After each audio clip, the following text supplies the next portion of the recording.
Without taking much time for introduction, I am just entering into the topic.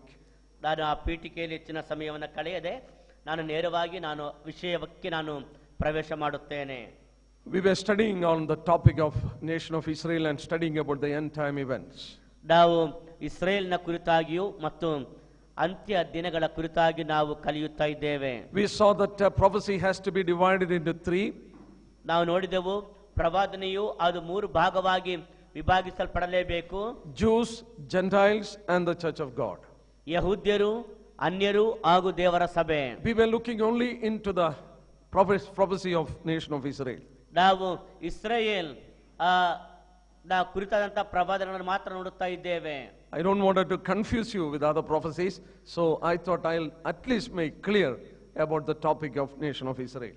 ನಾನು ಬೇರೆ ವಿಷಯಗಳನ್ನು ತೆಗೆದುಕೊಂಡರೆ ಒಂದು ವೇಳೆ ಗೊಂದಲವಾಗಬಹುದು ಎನ್ನುವುದಕ್ಕೋಸ್ಕರವಾಗಿ ನಾನು ಕನಿಷ್ಠ ಈ ಇಸ್ರೇಲ್ನ ಕುರಿತಾಗಿ ಆದರೂ ಸ್ಪಷ್ಟವಾಗಿ ನಿಮಗೆ ಹೇಳಬೇಕೆಂಬುದಾಗಿ ನಾನು ಪ್ರಯತ್ನ ಪಟ್ಟೆನು. We looked into some of the histories of the past in relation to nation of Israel, past history. Israel ಜನಾಂಗಕ್ಕೆ ಸಂಬಂಧಪಟ್ಟ ಹಾಗೆ ಹಿಂದಿನ ಚರಿತ್ರೆಯನ್ನು ಮಂದಿಗೆ ನಾನು ಹಂಚಿಕೊಂಡಿದ್ದೇನೆ. See, we were looking into the present history, how God has brought them back into their promised land. ಇವತ್ತಿನ ವರ್ತಮಾನದ ಚರಿತ್ರೆಯನ್ನು ದೇವರು ಅವರನ್ನು ಯಾವ ರೀತಿಯಾಗಿ ಪುನಃ ತಮ್ಮ ಸ್ವದೇಶಕ್ಕೆ ಬರಮಾಡಿದ್ದೇನೆ ಎಂಬುದನ್ನು ನಾವು ಧ್ಯಾನ ಮಾಡಿದ್ದೇವೆ. We are going to see some of the future events that is going to take place immediately with the nation of Israel.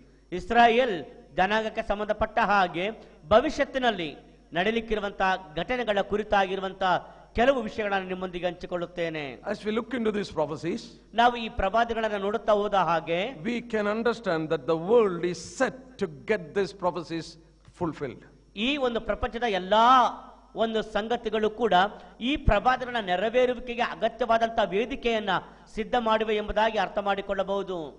And the people who have come back from the four corners of the world, ಪ್ರಪಂಚದ ನಾಲ್ಕು ದಿಕ್ಕುಗಳಿಂದಲೂ ಕೂಡ ಹಿಂತಿರುಗಿ ಬಂದಂತಹ ಜನರು, you should understand that most of the nation of people of Israel, they are not godly people. ಈ ಇಸ್ರೇಲ್ಗೆ ಹಿಂತಿರುಗಿ ಬಂದಂತಹ ಈ ಎಲ್ಲ ಇಸ್ರಾಯೇಲ್ ಜನರು ಅವರೆಲ್ಲರೂ ಕೂಡ ದೇವ ಭಯಭಕ್ತಿಯುಳ್ಳ ಜನರು ಅಲ್ಲ. Almost 80% are secular people. ಆದರೆ 80% ಜನರು ಅವರು ಪ್ರಾಪಂಚಿಕವಾಗಿ ಲೋಕದ ಕಾರ್ಯಗಳಲ್ಲಿಯೇ ಮಗ್ನರಾಗಿರುವವರು. They are not interested in any religious things. ಅವರು ಯಾವುದೇ ಧಾರ್ಮಿಕ ಕಾರ್ಯಗಳಲ್ಲಿ ಆಸಕ್ತಿಯುಳ್ಳವರಲ್ಲ. Only 20% are Orthodox Jews. ಕೇವಲ 20% ಜನ ಮಾತ್ರವೇ ಧಾರ್ಮಿಕವಾಗಿರುವವರು. It is told that almost 50% of the people are atheists. They don't believe in God at all. ಆದರೆ 50% ಜನ ಯಹೂದ್ಯರು ಅವರು ಒಂದು ರೀತಿಯಲ್ಲಿ ನಾಸ್ತಿಕರು, ಅಂದರೆ ಯಾವ ದೇವರನ್ನು ನಂಬದೇ ಇರುವವರಾಗಿದ್ದಾರೆ. Very difficult to understand that almost 50% are atheists. ನೋಡುವಾಗ ಬಹಳ ಕಷ್ಟ ಇದನ್ನು ಅರ್ಥ ಮಾಡಿಕೊಳ್ಳುವುದು. 50% ಜನರು ನಾಸ್ತಿಕರಾಗಿದ್ದಾರೆ ಎಂಬುದನ್ನು ಕೇಳುವುದು. 1/3 of the Jewish people have come from Russia. ನೋಡುವಾಗ 1/3 ಮಂದಿ ಯಹೂದ್ಯರು ರಷ್ಯಾದಿಂದ ಬಂದವರು. There are direct prophecies, God telling that He is going to bring these people from the northern part, that is Russia. ದೇವರು ನೇರವಾದಂತಹ ಪ್ರವಾದನೆಯನ್ನ ಹೇಳಿದ್ದಾನೆ, ತನ್ನ ಜನರನ್ನ ಉತ್ತರದಿಂದ ಕರೆತರುತ್ತೇನೆಂಬುದಾಗಿ. ಉತ್ತರ ಎಂಬುದಾಗಿ ಹೇಳುವಾಗ ರಷ್ಯಾ ಎಂದರ್ಥ. 2000 years of suffering and persecution made them to leave the belief in God. ಈ 2000 ವರ್ಷಗಳ ಕಾಲ ಕಷ್ಟಗಳು, ಸಂಕಷ್ಟಗಳು, ಹಿಂಸೆಗಳ ನಡುವೆಯೇ ಅವರು ದೇವರ ನಂಬಿಕೆ ಇಡುವಂತಹ ಸ್ಥಿತಿಗೆ ದೇವರವರನ್ನ ನಡೆಸಿದ್ದನು. They are spiritually blind and spiritually deaf. ಆದರೆ ಅವರಾದರೂ ಆತ್ಮಿಕವಾಗಿ ಕುರುಡರು ಹಾಗೂ ಕಿವಿಡರು ಆಗಿದ್ದಾರೆ. This whole Old Testament was written by the Jewish people. ಹಳೆಯ ಒಡಂಬಡಿಕೆ ಎಲ್ಲವೂ ಕೂಡ ಯಹೂದ್ಯ ಜನರಿಂದಲೇ ಬರೆಯಲ್ಪಟ್ಟಿತ್ತು. Still their Bible or their Torah is actually the Old Testament, what we are also holding on. ಅವರು ಹೊಂದಿರುವಂತಹ ತೋರಾ ಅಂದರೆ ಹಳೆಯ ಒಡಂಬಡಿಕೆ ಧರ್ಮಶಾಸ್ತ್ರ, ಅದನ್ನೇ ನಾವು ಕೂಡ ನಮ್ಮ ಬೈಬಲ್ ಅಲ್ಲಿ ಹೊಂದಿದ್ದೇವೆ. Look at the chapters of Isaiah 52, 53. ಏಷಯ 52ನೇ ಪ್ರವಾದನೆ ಗ್ರಂಥದ 53ನೇ ಅಧ್ಯಾಯಗಳನ್ನು ನೋಡಿರಿ. Look at Psalms 22. ಕೀರ್ತನೆಗಳ ಪುಸ್ತಕ 22ನೇ ಕೀರ್ತನೆಯನ್ನು ನೋಡಿರಿ. Psalm 69. ಕೀರ್ತನೆ 69ನ್ನು ನೋಡಿರಿ. Very clearly we can understand these are the prophecies in relation to the Lord and His suffering. ಈ ಎಲ್ಲಾ ಕೀರ್ತನೆಗಳು ಈ ಎಲ್ಲ ವಾಕ್ಯ ಭಾಗಗಳನ್ನು ನೋಡುವಾಗ ನಮ್ಮ ಕರ್ತನಾಗಿರುವ ಯೇಸು ಕ್ರಿಸ್ತನು ಹಾಗೂ ಆತನ ಶ್ರಮೆಯ ಕುರಿತಾಗಿರುವಂತ ಪ್ರವಾದನೆಯ ಮಾತುಗಳೇ ಆಗಿವೆ ಇವು. These people read, but they cannot understand. ಈ ಜನರು ಅದನ್ನು ಓದುತ್ತಾರೆ, ಆದರೆ ಅದನ್ನು ಅವರು ಅರ್ಥ ಮಾಡಿಕೊಳ್ಳಲಾಗುವುದಿಲ್ಲ. Why they cannot understand? ಅವರು ಯಾಕೆ ಅದನ್ನು ಅರ್ಥ ಮಾಡಿಕೊಳ್ಳಲಾಗುವುದಿಲ್ಲ? They don't believe in Jesus Christ. ಯಾಕಂದ್ರೆ ಅವರು ಕರ್ತನಾಗಿರುವ ಯೇಸು ಕ್ರಿಸ್ತನಲ್ಲಿ ನಂಬಿಕೆ ಇಡುವುದಿಲ್ಲ. I want to tell you something. ನಾನು ಇನ್ನು ಕೆಲವರನ್ನು ನಿಮಗೆ ಹೇಳುತ್ತೇನೆ. Jesus is not going to come back unless these people are going to accept him. ಈ ಜನರು, ಈ ಯಹೂದ್ಯರು ಆತನನ್ನ ಅಂಗೀಕಾರ ಮಾಡಿಕೊಳ್ಳದ ಹೊರತು ಕರ್ತನಾಗಿರುವ ಯೇಸು ಕ್ರಿಸ್ತನು ಎರಡನೇ ಸಾರಿ ಆತನ ಬರುವುದಿಲ್ಲ. They told, crucify him, we don't want him. ಅವರು ಹೇಳಿದರು, ಆತನ ಶಿಲ್ಬೆಗೇರಿಸು, ಆತನ ನಮಗೆ ಬೇಡವೇ ಬೇಡ ಎಂದು. With their own mouth they have to confess him, they have to wait for him, then only he will come back. ಅವರು ತದೇ ಬಾಯಿಂದಲೇ ಅರಿಕೆ ಮಾಡಬೇಕು, ಆತನನ್ನ ಅವರು ಆತನ ಒಡೆಯರು ರಕ್ಷಕನೆಂಬುದಾಗಿ ಅಂಗೀಕಾರ ಮಾಡಿಕೊಳ್ಳಲೇಬೇಕು. ಅವರು ಅಂಗೀಕಾರ ಮಾಡಿಕೊಂಡ ನಂತರವೇ ಕರ್ತನಾಗಿರುವ ಯೇಸು ಕ್ರಿಸ್ತನು ಆತನ ಎರಡನೇ ಬರಣದಲ್ಲಿ ಬರುತ್ತಾನೆ. How is it possible? ಇದು ಹೇಗೆ ಸಾಧ್ಯ? How is it possible that they are going to accept Jesus Christ? ಅವರು ಕರ್ತನಾಗಿರುವ ಯೇಸು ಕ್ರಿಸ್ತನನ್ನ ಅಂಗೀಕಾರ ಮಾಡಿಕೊಳ್ಳುವುದು ಹೇಗೆ ಸಾಧ್ಯವಾಗುತ್ತದೆ? But Bible is very clear that he will not come back unless they accept him. ಆದ್ರೆ ದೇವರ ವಾಕ್ಯ ಬಹಳ ಸ್ಪಷ್ಟವಾಗಿ ಹೇಳುತ್ತದೆ, ಆ ಜನರು ಕರ್ತನಾಗಿರುವ ಯೇಸು ಕ್ರಿಸ್ತನನ್ನ ಅಂಗೀಕಾರ ಮಾಡಿಕೊಳ್ಳದ ಹೊರತು ಆತನು ಎರಡನೇ ಬರಣದಲ್ಲಿ ಬರುವುದಿಲ್ಲ. I'll show you two verses, one from the Old Testament and one from the New Testament. ನಾನು ಎರಡು ವಾಕ್ಯ ಭಾಗಗಳನ್ನು ನಿಮಗೆ ತೋರಿಸುತ್ತೇನೆ. ಒಂದು ವಾಕ್ಯ ಭಾಗ ಹಳೆಯ ಒಡಂಬಡಿಕೆಯಿಂದ, ಮತ್ತೊಂದು ವಾಕ್ಯ ಭಾಗ ಹೊಸ ಒಡಂಬಡಿಕೆಯಿಂದ. Turn with me to Hosea chapter 5. ಹೋಶೇಯನ ಪ್ರವಾದನೆ ಗ್ರಂಥದ 5ನೇ ಅಧ್ಯಾಯಕ್ಕೆ ತೆರೆದುಕೊಳ್ಳಿರಿ. This is a prophetical statement by the Lord himself.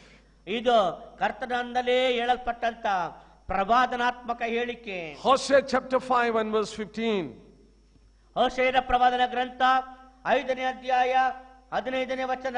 I will return again to my place till they acknowledge their offense, then they will seek my face. In their affliction they will earnestly seek me. ನನ್ನ ಜನರು ತಮ್ಮ ದೋಷ ಫಲವನ್ನು ಅನುಭವಿಸಿ ನನ್ನ ಪ್ರಸನ್ನತೆಯನ್ನು ಬೇಡಿಕೊಳ್ಳುವ ತನಕ ನಾನು ನನ್ನ ವಾಸಸ್ಥಾನಕ್ಕೆ ಹಿಂದಿರುಗಿ ಹೋಗಿರುವೆನು. ಅವರು ಇಕ್ಕಟ್ಟಿಗೆ ಸಿಕ್ಕಿದ ಕೂಡಲೇ ನನ್ನನ್ನು ಆಶ್ರಯಿಸುವರು. He came from heaven into their midst. ಆತನು ಪರಲೋಕದಿಂದ ಅವರ ಮಧ್ಯದಲ್ಲಿ ಬಂದನು. They didn't accept him. ಆದರೆ ಅವರು ಆತನನ್ನ ಅಂಗೀಕರಿಸಲಿಲ್ಲ. They crucified him. ಅವರು ಆತನನ್ನ ಶಿಲುಬೆಗೇರಿಸಿದರು. After his death and resurrection, ಆತನ ಮರಣ ಪುನರುತ್ಥಾನದ ನಂತರ, look at this verse. ಈ ವಚನವನ್ನು ನೋಡಿರಿ. I will return again to my place. ನನ್ನ ವಾಸಸ್ಥಾನಕ್ಕೆ ಹಿಂದಿರುಗುವೆನು. He came down from heaven. ಆತನ ಪರಲೋಕದಿಂದಲೇ ಇಳಿದು ಬಂದನು. I will go back to my place. ನಾನು ನನ್ನ ಸ್ಥಳಕ್ಕೆ ಹಿಂತಿರುಗಿ ಹೋಗುವೆನು. He went back to heaven. ಆತನು ಪರಲೋಕಕ್ಕೆ ಹಿಂತಿರುಗಿ ಹೋದನು. How long he will be there? ಆತನು ಅಲ್ಲಿ ಎಲ್ಲಿ ತನಕ ಇರುತ್ತಾರೆ? Till they acknowledge their offense. ಅವರು ತಮ್ಮ ಅಪರಾಧಗಳನ್ನ ಅವರು ಪರಿಗಣಿಸುವ ತನಕ. They have to accept their offense, otherwise I will not come back. ಅವರು ತಮ್ಮ ತಪ್ಪುಗಳನ್ನ ಅರ್ಥ ಮಾಡಿಕೊಂಡು ಒಪ್ಪಿಕೊಳ್ಳಬೇಕು. ಅಲ್ಲಿ ತನಕ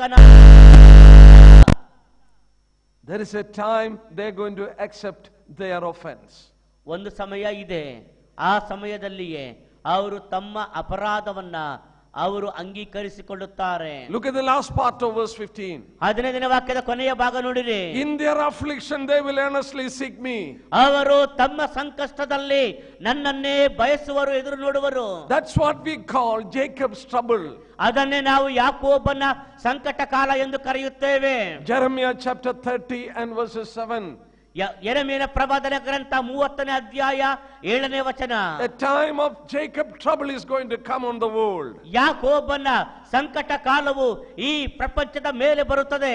They are going to be persecuted again. ಅವರು ಪುನಃ ಹಿಂಸೆಗೊಳಗಾಗುತ್ತಾರೆ. In their affliction they will earnestly seek me. ಅವರ ಆ ಒಂದು ಹಿಂಸೆ ಸಂಕಷ್ಟದಲ್ಲಿ ಪ್ರಾಮಾಣಿಕವಾಗಿ ದೇವರನ್ನ ಅವರು ಬಯಸುತ್ತಾರೆ. We'll come back to this verse. ಆತನು ಮತ್ತೆ ಬರುತ್ತಾನೆ. Turn with me to Matthew chapter 23. ನಾವು ಈ ವಾಕ್ಯಕ್ಕೆ ಮತ್ತೆ ಬರೋಣ. ಈಗ ನಾವು ಮತ್ತಾಯನ ಸುವಾರ್ತೆ 23ನೇ ಅಧ್ಯಾಯಕ್ಕೆ ಹೋಗೋಣ. This is spoken by our blessed Lord himself. ಈ ಒಂದು ಮಾತುಗಳನ್ನು ನಮ್ಮ ಕರ್ತನಾಗಿರುವಂತ ಯೇಸು ಕ್ರಿಸ್ತನು ತಾನೇ ಆಡಿದ್ದಾನೆ. Matthew 23 verses 38 and 39. 23ನೇ ಅಧ್ಯಾಯ ಮತ್ತಾಯನ ಸುವಾರ್ತೆ. See, your houses is left to you desolate. I said to you, you will not see me no more till you say, blessed is he who comes in the name of the Lord.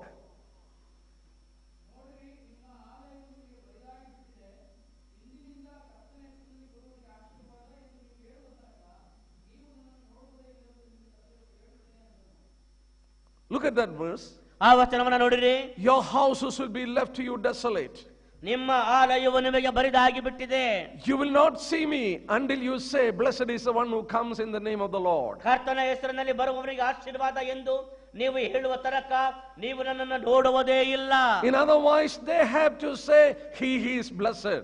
ಮತ್ತೊಂದು ಮಾತಿನಲ್ಲಿ ಹೇಳುವುದಾದರೆ ಅವನು ಧನ್ಯನು ಅಥವಾ ಆಶೀರ್ವದಿಸಲ್ಪಟ್ಟವನು ಎಂಬುದಾಗಿ ಹೇಳುತ್ತಾರೆ. These two verses teaches us that they have to accept their offense. Then only Lord is going to come back. ಈ ಎರಡು ವಚನಗಳು ಅವರು ತಮ್ಮ ತಪ್ಪನ್ನ ಅರ್ಥ ಮಾಡಿಕೊಳ್ಳುವರು ಮತ್ತು ಅವರು ಆ ತಪ್ಪಿಗಾಗಿ ಅವರು ಮನವರಿಕೆ ಮಾಡಲ್ಪಡುತ್ತಾರೆ. That is a glorious appearing of the Lord. ಆ ನಂತರವೇ ಕರ್ತನು ಬರುತ್ತಾನೆ. ಅದು ಆತನ ಮಹಿಮೆಯ ಆಗಮನ. That is not the seeker coming for his church. ಅದು ತನ್ನ ಸಭೆಗಾಗಿ ಆತನು ಬರುವಂತಹ ರಹಸ್ಯ ಬರೋಣ ಅಲ್ಲ. We know we'll be taken up by rapture. ನಾವು ಸಭೆಯ ಎತ್ತಲ್ಪಡುವಿಕೆಯಲ್ಲಿ ನಾವೆಲ್ಲರೂ ಕೂಡ ಎತ್ತಲ್ಪಡುತ್ತೇವೆ. You know how the Old Testament and the New Testament is ending? ಹಳೆಯ ಒಡಂಬಡಿಕೆ ಮತ್ತು ಹೊಸ ಒಡಂಬಡಿಕೆಯು ಹೇಗೆ ಅಂತ್ಯಗೊಳ್ಳುತ್ತದೆ ಗೊತ್ತಾ? In the book of Malachi, ಮಲಾಕಿಯನ ಪ್ರವಾದನೆ ಗ್ರಂಥ, he is going to rise as a sun. ಆತನು ಉದಯದ ಸೂರ್ಯನಾಗಿ ಉದಯಿಸುತ್ತಾನೆ. As a morning, as a sun he is going to rise. ಆತನು ಸೂರ್ಯನಂತೆ ಉದಯಿಸುತ್ತಾನೆ. But in the New Testament book of Revelation chapter 22, ಪ್ರಕಟಣೆ ಗ್ರಂಥ 22ನೇ ಅಧ್ಯಾಯದಲ್ಲಿ he is going to come as a morning star. ಆತನು ಉದಯ ಸೂಚಕ ನಕ್ಷತ್ರನಾಗಿ ಬರುತ್ತಾನೆ. For the church he will be a morning star. ಸಭೆಗೆ ಆತನು ಉದಯ ಸೂಚಕ ನಕ್ಷತ್ರ. You want to see the morning star, you have to be awake, and you will see if you are awake. ನೀವೊಂದು ವೇಳೆ ಆ ಮುಂಜಾನೆಯ ಉದಯ ಸೂಚಕ ನಕ್ಷತ್ರ ನೋಡಬೇಕಾದರೆ ಮುಂಜಾನೆ ಬೇಗ ಏಳಬೇಕು, ಎಚ್ಚರಿಕೆಯಿಂದ ನೋಡಬೇಕು. Everyone is not going to see the morning star. ಎಲ್ಲರೂ ಕೂಡ ಆ ಬೆಳಗಿನ ನಕ್ಷತ್ರವನ್ನು ನೋಡಲಿಕ್ಕಾಗುವುದಿಲ್ಲ. He is going to appear as morning star for his church. ಆತನು ತನ್ನ ಸಭೆಗೋಸ್ಕರವಾಗಿಯೇ ಆತನು ಉದಯದ ಸೂಚಕ ನಕ್ಷತ್ರವಾಗಿ ಆಗಮಿಸುತ್ತಾನೆ. But in the book of Malachi, ಆದ್ರೆ ಮಲಾಕಿಯನ ಗ್ರಂಥದಲ್ಲಿ he is going to appear as a sun. ಆತನು ಸೂರ್ಯನಂತೆ ಆಗಮಿಸುತ್ತಾನೆ. Sun rises and everyone see. ಸೂರ್ಯನು ಉದಯಿಸುತ್ತಾನೆ, ಎಲ್ಲರೂ ನೋಡುತ್ತಾರೆ. That is his glorious appearing. ಅದು ಆತನ ಮಹಿಮೆಯ ಆಗಮನ. Every eye will see him. ಎಲ್ಲರ ಕಣ್ಣುಗಳು ಆತನನ್ನು ನೋಡುವವು. What a beautiful thing it is. ಎಂತ ಸುಂದರ ಸಂಗತಿ ಇದಾಗಿದೆ. That is the coming for the nation of Israel. ಅದು ಇಸ್ರಾಯೇಲ್ ಜನಾಂಗಕ್ಕಾಗಿ ಬರುವುದು. Yeah, we are going to look into another topic in relation to this. ಇದಕ್ಕೆ ಸಂಬಂಧಪಟ್ಟ ಹಾಗೆ ಮತ್ತೊಂದು ವಿಷಯವನ್ನು ಕೂಡ ನಾವು ನೋಡಲು ಹೋಗುತ್ತೇವೆ. We saw from Hosea chapter 5:15. ನಾವು ಹೋಶೇಯನ ಪ್ರವಾದನೆ ಗ್ರಂಥ 5ನೇ ಅಧ್ಯಾಯ 15ನೇ ವಚನದಿಂದ ನೋಡಿದ್ದೇವೆ. They are going to seek him in their affliction, in their tribulation. ಅವರು ತಮ್ಮ ಉಪದ್ರವದಲ್ಲಿ, ತಮ್ಮ ಸಂಕಷ್ಟದಲ್ಲಿ ಕರ್ತನನ್ನು ಎದುರು ನೋಡುತ್ತಾರೆ. Why so? ಯಾಕೆ ಹಾಗೆ? We saw that they are spiritually blind and deaf. ನಾವು ಈಗ ನೋಡಿದ ಹಾಗೆ ಅವರು ಆತ್ಮಿಕವಾಗಿ ಕುರುಡರು ಹಾಗೂ ಕಿವುಡರು ಆಗಿದ್ದಾರೆ. Look at Isaiah chapter 43. ಯೆಶಾಯನ ಪ್ರವಾದನೆ ಗ್ರಂಥ 43ನೇ ಅಧ್ಯಾಯವನ್ನು ನೋಡಿರಿ. The people whom the Lord has brought from the four corners of the world. ಆ ಪ್ರಪಂಚದ ಚತುರ್ದಿಕ್ಕುಗಳಿಂದಲೂ ಕೂಡ ಬರಮಾಡಿದಂತಹ ಆತನ ಜನರು. We need to read from verses 5 to 8. ನಾವು 5ನೇ ವಚನದಿಂದ 8ನೇ ವಚನದವರೆಗೆ ಓದಬೇಕು. But we will read only verse 8. ನಾವು 8ನೇ ವಚನವನ್ನು ಮಾತ್ರ ಈಗ ಓದೋಣ. Bring out the blind people who have eyes and the deaf who have ears. ಕಣ್ಣಿದ್ದರೂ ಕುರುಡಾದ, ಕಿವಿಯಿದ್ದರೂ ಕಿವುಡಾದ ಜನವನ್ನು ಕರೆ. They have eyes but they are blind. ಅವರಿಗೆ ಕಣ್ಣುಗಳಿವೆ ಆದರೆ ಅವರು ಕುರುಡರು. They have ears but they are deaf. ಅವರಿಗೆ ಕಿವಿಗಳಿವೆ ಆದರೂ ಅವರು ಕಿವುಡರು. Spiritually deaf and spiritually blind. ಆತ್ಮಿಕವಾಗಿ ಕುರುಡರು, ಆತ್ಮಿಕವಾಗಿ ಕಿವುಡರು ಆಗಿದ್ದಾರೆ. That is the reason they cannot see the Lord as they read the Old Testament. ಆದ್ದರಿಂದಲೇ ಅವರು ಹಳೆ ಒಡಂಬಡಿಕೆಯನ್ನು ಓದ ಹಾಗೆ ಕರ್ತನನ್ನ ಕಂಡುಕೊಳ್ಳಲಿಕ್ಕೆ ಆಗಲಿಲ್ಲ. One time when I was at the Wailing Wall, ನಾನು ಒಂದು ಸಾರಿ ನಾನು ಅಲ್ಲಿರುವಂತ ಕಣ್ಣೀರಿನ ಗೋಡೆಯ ಸಮೀಪವಿದ್ದಾಗ there one young man was reading the Old Testament. ಅಲ್ಲಿ ಒಬ್ಬ ಯವನಸ್ಥನು ಹಳೆಯ ಒಡಂಬಡಿಕೆಯನ್ನು ಓದುತ್ತಾ ಇದ್ದನು. I went near to him ನಾನು ಅವನ ಸಮೀಪಕ್ಕೆ ಹೋದೆನು. and asked him, what are you reading? ನಾನು ಕೇಳಿದೆ, ನೀನು ಏನನ್ನು ಓದುತ್ತಾ ಇದ್ದೀಯಾ? He was a Jewish young man. ಆತನೊಬ್ಬ ಯಹೂದ್ಯ ಯವನಸ್ಥನು. He told me, I am reading David's song. ಆತನು ಹೇಳಿದನು, ನಾನು ದಾವೀದನ ಕೀರ್ತನೆಯನ್ನು ಓದುತ್ತಾ ಇದ್ದೇನೆ. He was reading Psalms. ಅವನು ಕೀರ್ತನೆಗಳನ್ನು ಓದುತ್ತಾ ಇದ್ದನು. He cannot understand the Lord from there. ಆ ಒಂದು ಕೀರ್ತನೆಗಳಲ್ಲಿ ಕರ್ತನನ್ನ ಅರ್ಥ ಮಾಡಿಕೊಳ್ಳಲಿಕ್ಕೆ ಅವನಿಂದ ಆಗಲಿಲ್ಲ. Because they are spiritually blind. ಯಾಕಂದ್ರೆ ಅವರು ಆತ್ಮಿಕವಾಗಿ ಕುರುಡರಾಗಿದ್ದಾರೆ. Blindness will come by rebellion. ಆ ಒಂದು ಕುರುಡುತನ ಅವರು ದೇವರಿಗೆ ವಿರುದ್ಧವಾಗಿ ದಂಗೆ ಏಳುವುದರ ಮೂಲಕವಾಗಿ ಬಂದಿತು. All the prophets were sent because they became rebellious people. ಅವರೆಲ್ಲರೂ ಕೂಡ ದೇವರಿಗೆ ವಿರುದ್ಧವಾಗಿ ದಂಗೆ ಏಳುವ ಜನರಾಗಿದ್ದರಿಂದಲೇ ಎಲ್ಲಾ ಪ್ರವಾದಿಗಳು ಅವರ ಬಳಿಗೆ ಕಳುಹಿಸಲ್ಪಟ್ಟರು. This can happen even to Christians. ಇದು ಕ್ರೈಸ್ತರಿಗೂ ಕೂಡ ಸಂಭವಿಸಲಿಕ್ಕೆ ಸಾಧ್ಯ. We read in Hebrews chapter 3. ನಾವಿಬ್ರ ಪತ್ರಿಕೆ 3ನೇ ಅಧ್ಯಾಯದಲ್ಲಿ ಓದುತ್ತೇವೆ, Harden not your heart if you hear his voice. ಆತನ ಸ್ವರವನ್ನ ಕೇಳಿಸಿಕೊಂಡು ನಿಮ್ಮ ಹೃದಯಗಳನ್ನ ಕಠಿಣ ಮಾಡಿಕೊಳ್ಳಬೇಡಿರಿ. If you don't humble yourself, your heart will become hardened. ನೀವು ನಿಮ್ಮನ್ನು ತಗ್ಗಿಸಿಕೊಳ್ಳದೆ ಹೋದರೆ ನಿಮ್ಮ ಹೃದಯವು ಕಠಿಣಗೊಳ್ಳುತ್ತದೆ. As you resist and resist, your muscles will become more strong. ನೀವು ವಿರೋಧಿಸುತ್ತಾ ಹೋಗುವಾಗ ನಿಮ್ಮ ಮಾಂಸ ಖಂಡಗಳು ಕೂಡ ಗಟ್ಟಿಯಾಗುತ್ತವೆ. They rebelled against God. ಅವರು ದೇವರಿಗೆ ವಿರುದ್ಧವಾಗಿ ದಂಗೆ ಎದ್ದರು. Rebelled against his prophets. ಆತನ ಪ್ರವಾದಿಗಳ ವಿರುದ್ಧ ದಂಗೆ ಎದ್ದರು. So they became more hardened. ಅವರು ಇನ್ನೂ ಕಠಿಣವಾಗುತ್ತಾ ಹೋದರು. And they became spiritually blind. ಮತ್ತು ಅವರು ಆತ್ಮಿಕವಾಗಿ ಕುರುಡರಾದರು. But do you know how long this blindness will be there? ಈ ಒಂದು ಕುರುಡುತನ ಎಲ್ಲೇ ತನಕ ಇರುತ್ತದೆ ಗೊತ್ತಾ? Paul wanted Christians to understand that. ಪೌಲನು ಈ ಕ್ರೈಸ್ತರು ಇದನ್ನು ಅರ್ಥ ಮಾಡಿಕೊಳ್ಳಬೇಕೆಂಬುದಾಗಿ ಬಯಸಿದನು. Turn again to Romans chapter 11. ರೋಮ ಪತ್ರಿಕೆ 11ನೇ ಅಧ್ಯಾಯಕ್ಕೆ ತೆರೆಯಿರಿ. Yesterday we saw that Romans 9, 10 and 11 is in relation to the nation of Israel. ನಾವು ನಿನ್ನೆ ದಿವಸ ನೋಡಿದ ಹಾಗೆ ರೋಮ ಪತ್ರಿಕೆ 9, 10, 11 ಅಧ್ಯಾಯಗಳು ಈ ಯಹೂದ್ಯರ ಸಂಬಂಧವಾಗಿ ಬರೆಯಲ್ಪಟ್ಟದ್ದಾಗಿ ನೋಡಿದ್ದೇವೆ. Paul is telling in chapter 11 and verses 25. ರೋಮ ಪತ್ರಿಕೆ 11ನೇ ಅಧ್ಯಾಯ 25ನೇ ವಚನದಲ್ಲಿ ಪೌಲನು ಹೀಗೆ ಹೇಳುತ್ತಾನೆ. Yes, someone read please. ಸಹೋದರರೇ, ನಿಮ್ಮನ್ನು ನೀವೇ ಬುದ್ಧಿವಂತರೆಂಬುದಾಗಿ ಎಣಿಸಿಕೊಳ್ಳದಂತೆ ಇದುವರೆಗೆ ಗುಪ್ತವಾಗಿದ್ದ ಒಂದು ಸಂಗತಿ ನಿಮಗೆ ತಿಳಿದಿರಬೇಕೆಂದು ಅಪೇಕ್ಷಿಸುತ್ತೇನೆ. ಅದೇನೆಂದರೆ, ಇಸ್ರಾಯೇಲರಲ್ಲಿ ಒಂದು ಪಾಲು ಜನರಿಗೆ ಉಂಟಾದ ಮಂಡತನವು ಯಾವಾಗಲೂ ಇರದೆ ಅನ್ಯ ಜನಗಳ ಸಮುದಾಯವು ದೇವರ ರಾಜ್ಯದಲ್ಲಿ ಸೇರುವ ತನಕ ಮಾತ್ರ ಇರುವುದು. Oh, look at that verse. ಆ ವಚನವನ್ನು ನೋಡಿರಿ. Yes, he is telling, Paul is writing to Christians.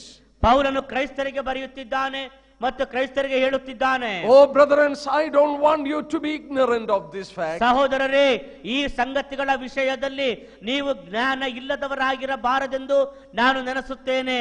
Blindness in part has happened to the Jewish people until the fullness of the Gentiles comes in.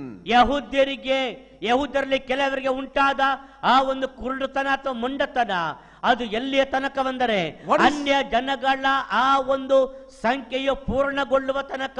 What is this fullness of the Gentiles? ಅನ್ಯರ ಪೂರ್ಣತೆ ಎಂದು ಹೇಳಿದರೆ ಅರ್ಥವೇನು? The program of the church started on the day of Pentecost. ಈ ಒಂದು ಸಭೆಯ ಕಾರ್ಯಕ್ರಮವು ಪಂಚಾಶತ್ತಮ ಹಬ್ಬದ ದಿವಸ ಪ್ರಾರಂಭವಾಯಿತು. And the Lord is taking a group of people from the Gentiles for his name. ದೇವರು ತಾನೇ ಅನ್ಯ ಜನರಿಂದಲೂ ಕೂಡ ಕೆಲವರನ್ನು ತನ್ನ ನಾಮ ಮಹಿಮೆಗಾಗಿ ತೆಗೆದುಕೊಳ್ಳುತ್ತಾನೆ. Look at Acts chapter 15. ಅಪೊಸ್ತಲ ಕೃತ್ಯಗಳ ಪುಸ್ತಕ 15ನೇ ಅಧ್ಯಾಯವನ್ನು ನೋಡಿರಿ. Verses 14 onwards. 14ನೇ ವಚನದ ಮುಂದಕ್ಕೆ. Lord has visited Gentiles to take out of them a people for his name. ದೇವರು ತಾನೇ ಅನ್ಯ ಜನರಿಂದಲೂ ಕೂಡ ಕೆಲವರನ್ನ ತನಗಾಗಿ ಆದುಕೊಂಡನು. He is taking out a group of people from Gentiles for his name now. ಆತನು ತನ್ನ ನಾಮ ಮಹಿಮೆಗಾಗಿ ಆತನು ಅನ್ಯರಿಂದಲೂ ಕೂಡ ಕೆಲವು ಜನರನ್ನ ಆತನು ತೆಗೆದುಕೊಳ್ಳುತ್ತಿದ್ದಾನೆ, ಆರಿಸಿಕೊಳ್ಳುತ್ತಿದ್ದಾನೆ. But that is by the preaching of the gospel. ಅದು ಸುವಾರ್ತೆಯನ್ನ ಸಾರುವುದರ ಮೂಲಕ. And by believing, they are saved and they are being added to the church. ನಂಬಿಕೆ ಇಡುವುದರ ಮೂಲಕವಾಗಿ ಅವರು ಕ್ರಿಸ್ತನಿಗೂ ಹಾಗೂ ಸಭೆಗೂ ಅವರು ಸೇರಿಸಲ್ಪಡುತ್ತಿದ್ದಾರೆ. Their number is increasing. ಅವರ ಸಂಖ್ಯೆಯು ಹೆಚ್ಚಾಗುತ್ತಾ ಇದೆ. And the church, God has a number, and the fullness of that number will come at the time when the last person is going to be saved. ದೇವರು ತಾನೇ ಸಂಖ್ಯೆಯನ್ನು ಹೊಂದಿದ್ದಾನೆ. ಅನೇಕ ಜನರ ಸಂಖ್ಯೆ, ಆ ಅನ್ಯ ಜನರ ಸಂಖ್ಯೆಯ ಕಟ್ಟ ಕಡೆಯ ವ್ಯಕ್ತಿಯು ಆತನ ರಕ್ಷಣೆ ಹೊಂದುವ ತನಕ, Then the fullness of the Gentiles will come in. ಆಗ ಅನ್ಯರ ಆ ಒಂದು ಪೂರ್ಣ ಸಂಖ್ಯೆಯು ಅದು ಬರುತ್ತದೆ, ಮುಕ್ತಾಯವಾಗುತ್ತದೆ. What will happen after that? ಆ ನಂತರ ಏನಾಗುತ್ತದೆ? Look at Acts chapter 15 verses 16. ಅಪೊಸ್ತಲ ಕೃತ್ಯಗಳ ಪುಸ್ತಕ After 15ನೇ ಅಧ್ಯಾಯ 16ನೇ ವಚನ ನೋಡಿರಿ. we read verses 14. ನಾವು 14ನೇ ವಚನ ನೋಡಿದ್ದೇವೆ. Now 16. 16ನೇ ವಚನ. After this. ಇದಾದ ಮೇಲೆ. After what? ಯಾವುದಾದ ಮೇಲೆ? He is taking a people from the Gentiles. ಅನ್ಯರಿಂದ ಆತನ ಜನರನ್ನ ತೆಗೆದುಕೊಳ್ಳುತ್ತಿದ್ದಾನೆ. That is the fullness of the Gentiles in relation to the church. ಸಭೆಗೆ ಸಂಬಂಧಪಟ್ಟ ಹಾಗೆ ಅನ್ಯರ ಪೂರ್ಣ ಸಂಖ್ಯೆ ಅಥವಾ ಪೂರ್ಣವಾಗುವುದು. After this I will return. ಇದಾದ ನಂತರ ನಾನು ಹಿಂತಿರುಗುತ್ತೇನೆ. In otherwise he will not return till the church program is over. ಸಭೆಯ ಕಾರ್ಯಕ್ರಮವು ಅದು ಅಂತ್ಯವಾಗುವ ತನಕ ಆತನು ಮತ್ತೊಮ್ಮೆ ಎರಡನೇ ಸಾರಿ ಬರುವುದಿಲ್ಲ. I will return and rebuild the fallen tabernacle of David. Tabernacle of David. Yes. ನಾನು ಹಿಂತಿರುಗಿ ಬಂದ ನಂತರ ಮುರಿದು ಹೋದ ಬಿದ್ದು ಹೋದ ದಾವೀದನ ಗುಡಾರವನ್ನು ನಾನು ಎತ್ತಿ ಕಟ್ಟುವೆನು. This is what Paul is telling us. ಇದನ್ನ ಪೌಲ ನಮಗೆ ಹೇಳುತ್ತಿದ್ದಾನೆ. Partial blindness happened to them until the fullness of the Gentiles comes in. ಅವರಿಗೆ ಉಂಟಾದಂತ ಮೊಂಡತನವು ಅನ್ಯ ಜನರ ಸಂಖ್ಯೆಯು ಪೂರ್ಣವಾಗುವ ತನಕ ಮಾತ್ರ ಇರುತ್ತದೆ. You and me have been saved because Jewish people became blind. ನಾನು ಮತ್ತೆ ನೀವು ರಕ್ಷಿಸಲ್ಪಟ್ಟಿದ್ದೇವೆ, ಯಾಕಂದ್ರೆ ಯಹೂದ್ಯ ಜನರು ಕುರುಡರಾದದ್ದರಿಂದ. You know from the book of Ruth. ರೂತಳ ಪುಸ್ತಕದಲ್ಲಿ ನಿಮಗೆ ಗೊತ್ತು What happened in the book of Ruth? ರೂತಳ ಪುಸ್ತಕದಲ್ಲಿ ಏನಾಯಿತು? Elimelech, all those people from Israel, they became blind and went into Moab. ಎಲಿಮಲೇಕನು ಹಾಗೂ ಇತರರೆಲ್ಲರೂ ಕೂಡ ಆತ್ಮಿಕವಾಗಿ ಕುರುಡರಾದ್ದರಿಂದಲೇ Because ಅವರು ಮೋವಾಬಿಗೆ ಹೋದರು. as they went to Moab, ಅವರು ಮೋವಾಬಿಗೆ ಹೋದಾಗ they became spiritually blind, left at the house of Bethlehem and went to Moab. ಅವರು ಆ ಒಂದು Bethlehem ಅನ್ನ ಬಿಟ್ಟವರಾಗಿ ಆತ್ಮಿಕ ಕುರುಡರಾದರಿಂದ ಮೋವಾಬಿಗೆ ಹೋದರು. A Ruth, a Gentile, came into the salvation. ಅಲ್ಲಿ ರೂತಳೆಂಬಂತ ಅನ್ಯಳು ರಕ್ಷಣೆಯ ಒಳಗೆ ಬಂದಳು. Oh, what a wonderful thing it is. ಅದು ಎಂತಹ ಅದ್ಭುತವಾದ ಸಂಗತಿಯಾಗಿದೆ. Casting of them, we saw yesterday, brought reconciliation for us.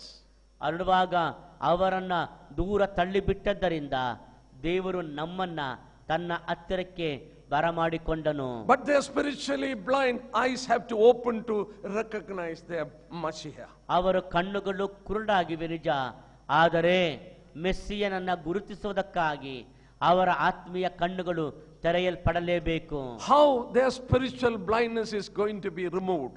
ಹಾಗಾದ್ರೆ ಅವರ ಈ ಆತ್ಮೀಯ ಕುರುಡುತನ ಹೇಗೆ ತಾನೇ ತೆಗೆದು ಹಾಕಲ್ಪಡುತ್ತದೆ?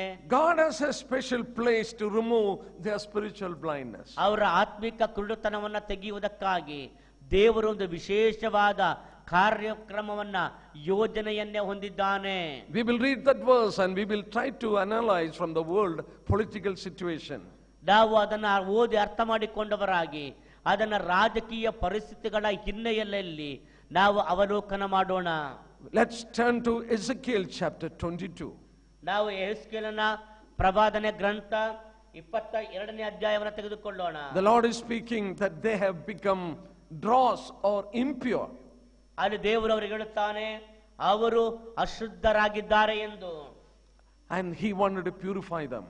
ಆತನು ಅವರನ್ನ ಶುದ್ಧೀಕರಿಸಲು ಬಯಸುತ್ತಾನೆ. How is he going to purify them? ಆತನು ಅವರನ್ನ ಹೇಗೆ ತಾನೇ ಶುದ್ಧೀಕರಿಸುತ್ತಾನೆ? If a gold has become impure, ಒಂದು ವೇಳೆ ಬಂಗಾರವು ಅದು ಅಪರಿಶುದ್ಧವಾಗುವುದಾದರೆ, gold will become impure by mixing with other metals. ಈ ಒಂದು ಬಂಗಾರವು ಇತರ ವಸ್ತುಗಳೊಂದಿಗೆ ಮಿಶ್ರಣಗೊಂಡಾಗ ಅದು ತನ್ನ ಪರಿಶುದ್ಧತೆಯನ್ನು ಕಳಕೊಳ್ಳುತ್ತದೆ, ಅಪರಿಶುದ್ಧವಾಗುತ್ತದೆ. There is only one way for the goldsmith to purify that gold. ಆ ಬಂಗಾರವನ್ನ ಶುದ್ಧೀಕರಿಸುವ ಆ ಬಂಗಾರದವನಿಗೆ ಒಂದೇ ಒಂದು ದಾರಿ ಇದೆ. He has to put into the fire. ಆತನು ಈ ಬಂಗಾರವನ್ನ ಆತನ ಬೆಂಕಿಯಲ್ಲಿ ಹಾಕಬೇಕು. Into the furnace. ಆ ಒಂದು ಬೆಂಕಿಯ ಜ್ವಾಲೆಗೆ Blow the fire. ಆತನು ಆ ಜ್ವಾಲೆಯನ್ನ ಜೋರಾಗಿ ಊದುತ್ತಾನೆ. Melt it. ಅದನ್ನ ಕರಗಿಸುತ್ತಾನೆ. Take out the impurities. ಆಗ ಅದರಲ್ಲಿರುವಂತ ಅಶುದ್ಧತೆಯನ್ನ ಆತನು ಪ್ರತ್ಯೇಕಿಸಿ ತೆಗೆದು ಹಾಕುತ್ತಾನೆ. Same thing God is going to do with the nation of Israel. ಅದೇ ರೀತಿಯಾಗಿ ದೇವರು ಇಸ್ರಾಯೇಲ್ ಜನರೊಂದಿಗೆ ಕೂಡ ಹಾಗೆಯೇ ಮಾಡುತ್ತಾನೆ. God has a place to purify them. ಅವರನ್ನ ಶುದ್ಧೀಕರಿಸಲಿಕ್ಕಾಗಿ ದೇವರು ಒಂದು ಸ್ಥಳವನ್ನ ಆತನು ಇಟ್ಟಿದ್ದಾನೆ. And I can prove you from the scripture, He has prepared that place to purify them. ಆತನು ಈಗಾಗಲೇ ಅವರನ್ನು ಶುದ್ಧೀಕರಿಸುವುದಕ್ಕಾಗಿ ಒಂದು ಸ್ಥಳವನ್ನ ಸಿದ್ಧವಾಗಿಟ್ಟಿದ್ದಾನೆ. That furnace is burning now. ಆ ಒಂದು ಜ್ವಾಲೆ, ಅಗ್ನಿ ಜ್ವಾಲೆಯು ಈಗ ಉರಿಯುತ್ತಾ ಇದೆ. Where is that furnace? ಎಲ್ಲಿದೆ ಆ ಒಂದು ಬೆಂಕಿ ಉರಿಯುವಂತ ಸ್ಥಳ? Look at Ezekiel 22. ಯೆಹೆಜ್ಕೇಲನ ಪ್ರವಾದನ ಗ್ರಂಥ 22ನೇ ಅಧ್ಯಾಯವನ್ನು ನೋಡಿರಿ. We are going to read from verse 17 till 22. ನಾವು 17ರಿಂದ 22ರವರೆಗೆ ನಾವು ಓದೋಣ. Since it is important, we will read that whole passage from 17 to 22. ಇದು ಬಹಳ ಪ್ರಾಮುಖ್ಯವಾದದ್ದರಿಂದಲೇ Someone ಈ will read. ಯೆಹೆಜ್ಕೇಲನ ಗ್ರಂಥ 22ನೇ ಅಧ್ಯಾಯ 17ನೇ ವಚನದಿಂದ 22ರವರೆಗೆ ಗಟ್ಟಿಯಾಗಿ ನಾವು ಓದೋಣ. ಆಮೇಲೆ ಯೆಹೋವನು ಈ ವಾಕ್ಯವನ್ನು ನನಗೆ ದಯಪಾಲಿಸಿದನು. ನನ್ನ ಪುತ್ರನೇ, ಇಸ್ರಾಯೇಲ್ ವಂಶವೆಂಬ ಲೋಹವು ನನ್ನ ದೃಷ್ಟಿಯಲ್ಲಿ ಕಲ್ಮಶವಾಗಿದೆ. ಅದೆಲ್ಲ ಕುಲುಮೆಯಲ್ಲಿನ ತಾಮ್ರ, ತವರ, ಕಬ್ಬಿಣ, ಸೀಸ, ಅದು ಕಂದು, ಬೆಳ್ಳಿ. ಹೀಗಿರಲು ಕರ್ತನಾದ ಯೆಹೋವನು ಇಂತೆನ್ನುತ್ತಾನೆ, ನೀವೆಲ್ಲರೂ ಕಸರಾಗಿರುವುದರಿಂದ ಇಗೋ ನಿಮ್ಮನ್ನು ಯೆರೂಸಲೇಮಿನೊಳಕ್ಕೆ ಕೂಡಿಸುವೆನು. ಬೆಳ್ಳಿ, ತಾಮ್ರ, ಕಬ್ಬಿಣ, ಸೀಸ, ತವರ ಇವುಗಳನ್ನು ಕುಲುಮೆಯೊಳಗೆ ಕೂಡಿಸಿ ಊದಿ ಉರಿ ಹತ್ತಿಸಿ ಕರಗಿಸುವಂತೆ ನಾನು ನಿಮ್ಮನ್ನು ನನ್ನ ಉಗ್ರ ಕೋಪದಲ್ಲಿ ಕೂಡಿಸಿ ಇಟ್ಟು ಬಿಟ್ಟು ಕರಗಿಸುವೆನು. ಹೌದು, ನಾನು ನಿಮ್ಮನ್ನು ನನ್ನ ರೋಷಾಗ್ನಿಯಲ್ಲಿ ಕೂಡಿಸಿ ಊದಲು ನೀವು ಅದರೊಳಗೆ ಕರಗಿ ಹೋಗುವಿರಿ. ಬೆಳ್ಳಿಯು ಕುಲುಮೆಯೊಳಗೆ ಕರಗುವಂತೆ ನೀವು ನನ್ನ ರೋಷಾಗ್ನಿಯಲ್ಲಿ ಕರಗುವಿರಿ. Look at yes. ರೋಷಾಗ್ನಿಯನ್ನು ಸುರಿಸಿದಾತನು ಯೆಹೋವನಾದ ನಾನೇ ಎಂದು ನಿಮಗೆ ಗೊತ್ತಾಗುವುದು. Verses 22. 22ನೇ ವಚನ. Then you shall know that I, the Lord, has done this. ಆಗ ಯೆಹೋವನೆಂಬ ನಾನೇ ಇದನ್ನು ಮಾಡಿದ್ದೆಂಬುದಾಗಿ ನಿಮಗೆ ಗೊತ್ತಾಗುವುದು. There is a furnace for God to purify them. ಅರುಳುವಾಗ ಅವರನ್ನ ಶುದ್ಧೀಕರಿಸುವುದಕ್ಕಾಗಿ ದೇವರು ತಾನೇ ಆ ಒಂದು ಬೆಂಕಿಯ ಆ ಒಂದು ಕುಲುಮೆಯನ್ನ ಹೊಂದಿದ್ದಾನೆ. Don't, keeping this passage, turn to Lamentation also. ಈ ವಾಕ್ಯ ಭಾಗವನ್ನ ಹಾಗೆಯೇ ಇಟ್ಟುಕೊಂಡವರಾಗಿ ನೀವು ಪ್ರಲಾಪಗಳ ಪುಸ್ತಕವನ್ನು ತೆರೆಯಿರಿ. And let us turn to Lamentation chapter 4. ಪ್ರಲಾಪಗಳ ಪುಸ್ತಕ 4ನೇ ಅಧ್ಯಾಯ Verses 1. ಮೊದಲನೇ ವಚನ. How the gold has become dim. ಆ ಒಂದು ಬಂಗಾರ ಅದು ಹೇಗೆ ತನ್ನ ಕಳೆಯನ್ನ ಕಳಕೊಂಡಿತು. How changed the fine gold. ಆ ನೋಡುವಾಗ ಚೊಕ್ಕ ಬಂಗಾರ ಹೇಗೆ ಕಂದಾಯಿತು. Verses 2. 2ನೇ ವಚನ. The precious sons of Zion, valuable as fine gold. ಅಯ್ಯೋ, ಅಪರಂಜಿಯಷ್ಟು ಅಮೂಲ್ಯರಾದ ಚೀಯೋನ್ ಪ್ರಜೆಗಳು. The sons of Zion was precious gold for God. ಚೀಯೋನಿನ ಪ್ರಜೆಗಳು ದೇವರಿಗೆ ಆದರೂ ಅಪರಂಜಿಯಷ್ಟು ಅಮೂಲ್ಯರಾಗಿದ್ದಾರೆ. We are reading Lamentation chapter 4. People are looking for the verses. Lamentation chapter 4. ನಾವು ಪ್ರಲಾಪಗಳ ಪುಸ್ತಕ ಯೆರೆಮೀಯ ಆದ್ಮೇಲೆ ಪ್ರಲಾಪಗಳು 4ನೇ ಅಧ್ಯಾಯ ನೋಡುತ್ತಾ ಇದ್ದೇವೆ. Verses 1 and 2. 1 ಮತ್ತು 2ನೇ ವಚನ. Verses 2. They were the precious sons of Zion, was valuable fine gold for God. ಆ ನೋಡುವಾಗ ಅಯ್ಯೋ, ಅಪರಂಜಿಯಷ್ಟು ಅಮೂಲ್ಯರಾದ ಚೀಯೋನಿನ ಪ್ರಜೆಗಳು. Oh, God is crying, how did this fine gold become dim? ದೇವರು ಅಳುತ್ತಿದ್ದಾನೆ, ಈ ಅಪರಂಜಿಯಷ್ಟು ಶುದ್ಧವಾದಂತ ಈ ಒಂದು ಚಿನ್ನ ಹೇಗೆ ಅದು ತನ್ನ ಶುದ್ಧತನ ಕಳಕೊಂಡು ಕಲ್ಮಶವಾಯಿತು ಎಂದು. How changed the fine gold? ನೋಡುವಾಗ ಅಪರಂಜಿಯಷ್ಟು The Lord is ಬೆಳೆದ not- ಬಂಗಾರ. The Lord is not going to leave them. ಕರ್ತನು ಅವರನ್ನ ಹಾಗೆಯೇ ಸುಮ್ಮನೆ ಬಿಡುವುದಿಲ್ಲ. He told in Ezekiel 22, ಯೆಹೆಜ್ಕೇಲನ ಗ್ರಂಥ 22ನೇ ಅಧ್ಯಾಯದಲ್ಲಿ ಆತನು ಹೇಳಿದ್ದಾನೆ, verses 19, 19ನೇ ವಾಕ್ಯ, because you have become dross, ನೀವು ಕಸರಾಗಿರುವುದರಿಂದ I will gather you into the midst of Jerusalem. ನಾನು ನಿಮ್ಮನ್ನ ಯೆರೂಸಲೇಮಿನ ನಡುವೆ ಬರಮಾಡುವೆನು. I am going to purify you in Jerusalem. ನಾನು ಅವರನ್ನ ಯೆರೂಸಲೇಮಿನಲ್ಲಿಯೇ ಶುದ್ಧೀಕರಿಸುವೆನು. When Israel became independent in 1948, May 14th, May 14ನೇ ತಾರೀಕು 1948ನೇ ಇಸ್ವಿಯಲ್ಲಿ ಇಸ್ರೇಲ್ ಸ್ವತಂತ್ರ ರಾಷ್ಟ್ರವಾದಾಗ there was a big war between Arabs the next day. ಮಾರನೇ ದಿನವೇ ಅರಬ್ ರಾಷ್ಟ್ರಗಳಿಂದ ದೊಡ್ಡ ಯುದ್ಧವಾಯಿತು. They became independent in 1948, May 14th. May 14, 1948ರಲ್ಲಿ ಅವರು ಸ್ವತಂತ್ರ ರಾಷ್ಟ್ರವಾದರು. On the 15th, they have to face the war with the Arab nations, surrounding Arab nations. ಆದರೆ ಮಾರನೇ ದಿನ ಮೇ 15, 1948ನೇ ಇಸ್ವಿ ಮಾರನೇ ದಿನವೇ ತಮ್ಮ ಸುತ್ತಲಿರುವ ಅರಬ್ ರಾಷ್ಟ್ರಗಳೊಂದಿಗೆ ಅವರು ಯುದ್ಧ ಮಾಡಬೇಕಾಗಿ ಬಂತು. Total population of Israel was only 6 lakhs, less than 6.5 lakhs. ನೋಡುವಾಗ ಸಂಪೂರ್ಣವಾದಂತ ಜನಸಂಖ್ಯೆ 6 ಲಕ್ಷ ಅಥವಾ 6.5 ಲಕ್ಷಕ್ಕಿಂತ ಕಡಿಮೆ. They were surrounded by 15 lakhs of Arab armed men. ಅವರು 15 ಲಕ್ಷದಷ್ಟು ಅರಬರಿಂದ ಅಂದ್ರೆ ಒಟ್ಟಮಾರ್ ಜನಾಂಗದವರಿಂದ ಆವರಿಸಲ್ಪಟ್ಟಿದ್ದರು. Their leaders called to the Arab people, take whatever arms you can have, take the arms, wipe out them and come back home. ಅವರು ಹೇಳಿದರು, ನಿಮಗೆ ಯಾವ ಯಾವ ಆಯುಧ ಬೇಕು ಎಲ್ಲ ಆಯುಧವನ್ನು ತೆಗೆದುಕೊಳ್ಳಿರಿ, ಆ ಜನಾಂಗ ಭೂಮಿ ಮೇಲೆ ಇಲ್ಲದಂತೆ ಅಳಿಸಿ ಹಾಕಿ ಮನೆಗೆ ಹಿಂತಿರುಗಿ ಬನ್ನಿರಿ ಎಂದರು. Almost 8 months of war. 8 ತಿಂಗಳ ಯುದ್ಧ. Israel army was only 35,000 people. ಇಸ್ರೇಲ್ನ ಸೈನ್ಯ ಕೇವಲ 35,000 ಸೈನಿಕರು. Since it was God who brought them back, ದೇವರೇ ಅವರನ್ನ ಅವರ ದೇಶಕ್ಕೆ ಬರಮಾಡಿದ್ದರಿಂದ, do you know many miracles happened at that time? ಆ ಸಮಯದಲ್ಲಿ ಅನೇಕ ಅದ್ಭುತಗಳು ಜರುಗಿದವು. ನಿಮಗೆ ಗೊತ್ತಾ? You know hornets, you know this beast that will sting, hornets, kolavi. Yes. ಕಣಜ. Even the hornets of the bushes, they fought for Israel against Arab people. ನೋಡುವಾಗ ಆ ಒಂದು ಕಣಜವನ್ನ ತೆಗೆದುಕೊಂಡು ಕೂಡ ಅರಬ್ ಜನರ ವಿರುದ್ಧವಾಗಿ ಪದಗಳನ್ನು ತಿವಿದರು. Many stories. ಅನೇಕ ಕಥೆಗಳು. Arab people saw someone standing in the air before Israel.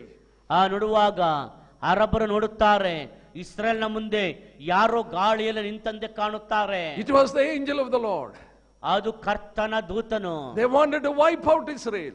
ಅವರೆಲ್ಲರೂ ಸೇರಿ ಇಸ್ರೇಲ್ ಅನ್ನ ಅಳಿಸಿ ಹಾಕಬೇಕೆಂದಿದ್ದರು. There was severe war in Jerusalem.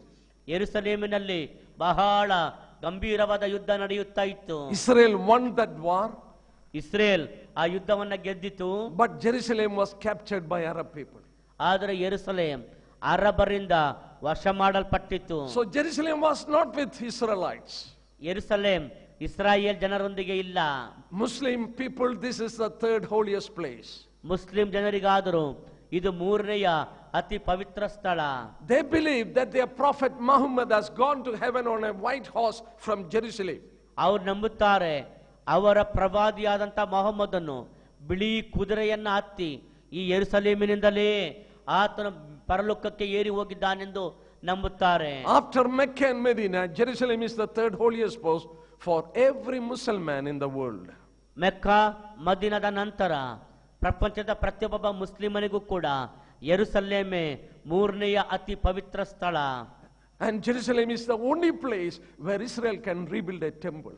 ಯೆರೂಸಲೇಮ್ ಒಂದೇ ಸ್ಥಳ ಏನೆಂದರೆ ಯಹೂದ್ಯರು ತಮ್ಮ ದೇವಾಲಯವನ್ನ ಪುನಃ ಕಟ್ಟುವುದಕ್ಕಾಗಿ ಇರುವಂತ ಒಂದೇ You ಸ್ಥಳ. know, Jews can build only one temple in the world, that is in Jerusalem. ನಿಮಗೆ ಗೊತ್ತಾ, ಯಹೂದ್ಯರು ಒಂದೇ ಒಂದು ದೇವಾಲಯವನ್ನ ಪ್ರಪಂಚದಲ್ಲಿ ಕಟ್ಟಲಿಕ್ಕೆ ಸಾಧ್ಯ, ಅದು ಕೂಡ ಯೆರೂಸಲೇಮಿನಲ್ಲಿ ಮಾತ್ರವೇ. ದೇವಾಲಯವನ್ನು ಕಟ್ಟಲು All other ಸಾಧ್ಯ. places they have synagogues only, not temple. ಬೇರೆ ಎಲ್ಲಾ ಸ್ಥಳಗಳಲ್ಲಿ ಅವರು ಸಭಾ ಮಂದಿರಗಳನ್ನ ಹೊಂದಿದ್ದಾರೆ, ಆದರೆ ದೇವಾಲಯವನ್ನಲ್ಲ. ಯೆರೂಸಲೇಮಿನಲ್ಲಿ ಮಾತ್ರ ದೇವಾಲಯವನ್ನ ಹೊಂದಲು ಸಾಧ್ಯ. Sacrifice only in the Jewish temple in Jerusalem. ಯೆರೂಸಲೇಮಿನಲ್ಲಿರುವ ಆ ಯಹೂದ್ಯರ ದೇವಾಲಯದಲ್ಲಿ ಮಾತ್ರವೇ ಅವರು ಯಜ್ಞಗಳನ್ನ ಸಮರ್ಪಣೆ ಮಾಡಲು ಸಾಧ್ಯ. So they lost Jerusalem. ಆದರೆ ಅವರಾದರೂ ಯೆರೂಸಲೇಮನ್ನ ಕಳಕೊಂಡರು. It was annexed to Jordan. ಅದು ನೋಡುವಾಗ ಅದು ಜೋರ್ಡಾನ್ನವರಿಗೆ ಆ ಒಂದು ವಾಣಿಜ್ಯ ಮಳಿಗೆಯಾಗಿ ಮಾಡಲ್ಪಟ್ಟಿದೆ. These Arab countries again came against war against Israel in 1956. 1956ನೇ ವರ್ಷದಲ್ಲಿ ಪುನಃ ಈ ಅರಬ್ ರಾಷ್ಟ್ರಗಳವರು ಯೆರೂಸಲೇಮಿನ ಮೇಲೆ ಯುದ್ಧಕ್ಕೆ ಬಂದರು. Again Israel won that war. ಮತ್ತೆ ಇಸ್ರೇಲೇ ಯುದ್ಧದಲ್ಲಿ ಜಯಗಳಿಸಿತು. Then the Arab people became very furious. ನಂತರ ಅರಬ್ ಜನರಾದರು ಬಹಳ ಬಹಳ ಕೋಪೋದ್ರಿಕ್ತರಾದರು, ಕ್ರೂರತ್ವವುಳ್ಳವರಾದರು. They came for a third war. ಅವರು ಮೂರನೇ ಯುದ್ಧಕ್ಕಾಗಿ ಕೂಡಿ ಬಂದರು. That was in 1967. 1967ರಲ್ಲಿ under the leadership of Abdul Nasser of Egypt. ಈಜಿಪ್ಟ್ನ Abdul ನಾಸರ್ನ ನಾಯಕತ್ವದಲ್ಲಿ ಬಂದರು. You know, Israel is a small country. ನಿಮಗೆ ಗೊತ್ತಾ, ಇಸ್ರೇಲ್ ಬಹಳ ಚಿಕ್ಕ ರಾಷ್ಟ್ರ.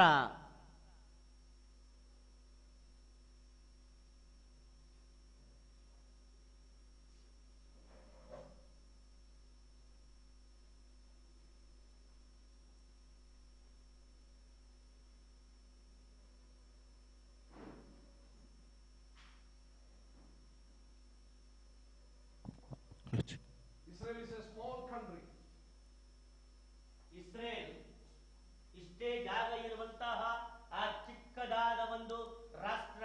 In 67 war, 1967ರ ಯುದ್ಧದಲ್ಲಿ on the northern part, ಅದರ ಉತ್ತರ ಭಾಗ 40,000 Syrian soldiers. ಅಲ್ಲಿ 40,000 ಸಿರಿಯಾ ಸೈನಿಕರು, On the south, 80,000 Egyptian soldiers. ದಕ್ಷಿಣ ಭಾಗದಲ್ಲಿ 80,000 ಈಜಿಪ್ಟ್ನ ಐಗುಪ್ತದ ಸೈನಿಕರು, On the eastern side, 40,000 Jordanian soldiers. ಇದರ ಪೂರ್ವ ಭಾಗದಲ್ಲಿ 40,000 ಜೋರ್ಡಾನಿನ ಸೈನಿಕರು. Saudi Arabia sent 25,000 army. Saudi Arabia ದೇಶವು 25,000 ಸೈನಿಕರನ್ನ ಇಲ್ಲಿಗೆ ಕಳುಹಿಸಿತು. Iraq sent 5,000 army.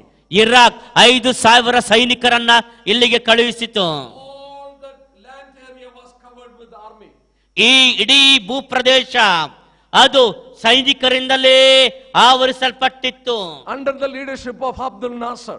ಆ ಈಜಿಪ್ಟ್ನ ಅಧ್ಯಕ್ಷನಾಗಿದ್ದಂತ ಅಬ್ದುಲ್ ನಾಸರ್ನ ನಾಯಕತ್ವದಲ್ಲಿ, You know, through the Arab Cairo radio, ಆ ನೋಡುವಾಗ ಅರಬ್ನವರು ಹೊಂದಿದಂತ ಈಜಿಪ್ಟ್ನ ಕೈರೋ ರೇಡಿಯೋದಲ್ಲಿ he didn't knew that he was quoting Bible, verses. ಅವನಿಗೆ ಗೊತ್ತಿಲ್ಲ ಬೈಬಲ್ನ ವಚನ ಭಾಗಗಳನ್ನ ನಾನು ಉಲ್ಲೇಖಿಸುತ್ತಾ ಇದ್ದೇನೆ ಎಂಬುದಾಗಿ ಅವನಿಗೂ ಸಹ ಗೊತ್ತಿಲ್ಲ, ಹೇಳುತ್ತಿದ್ದಾನೆ.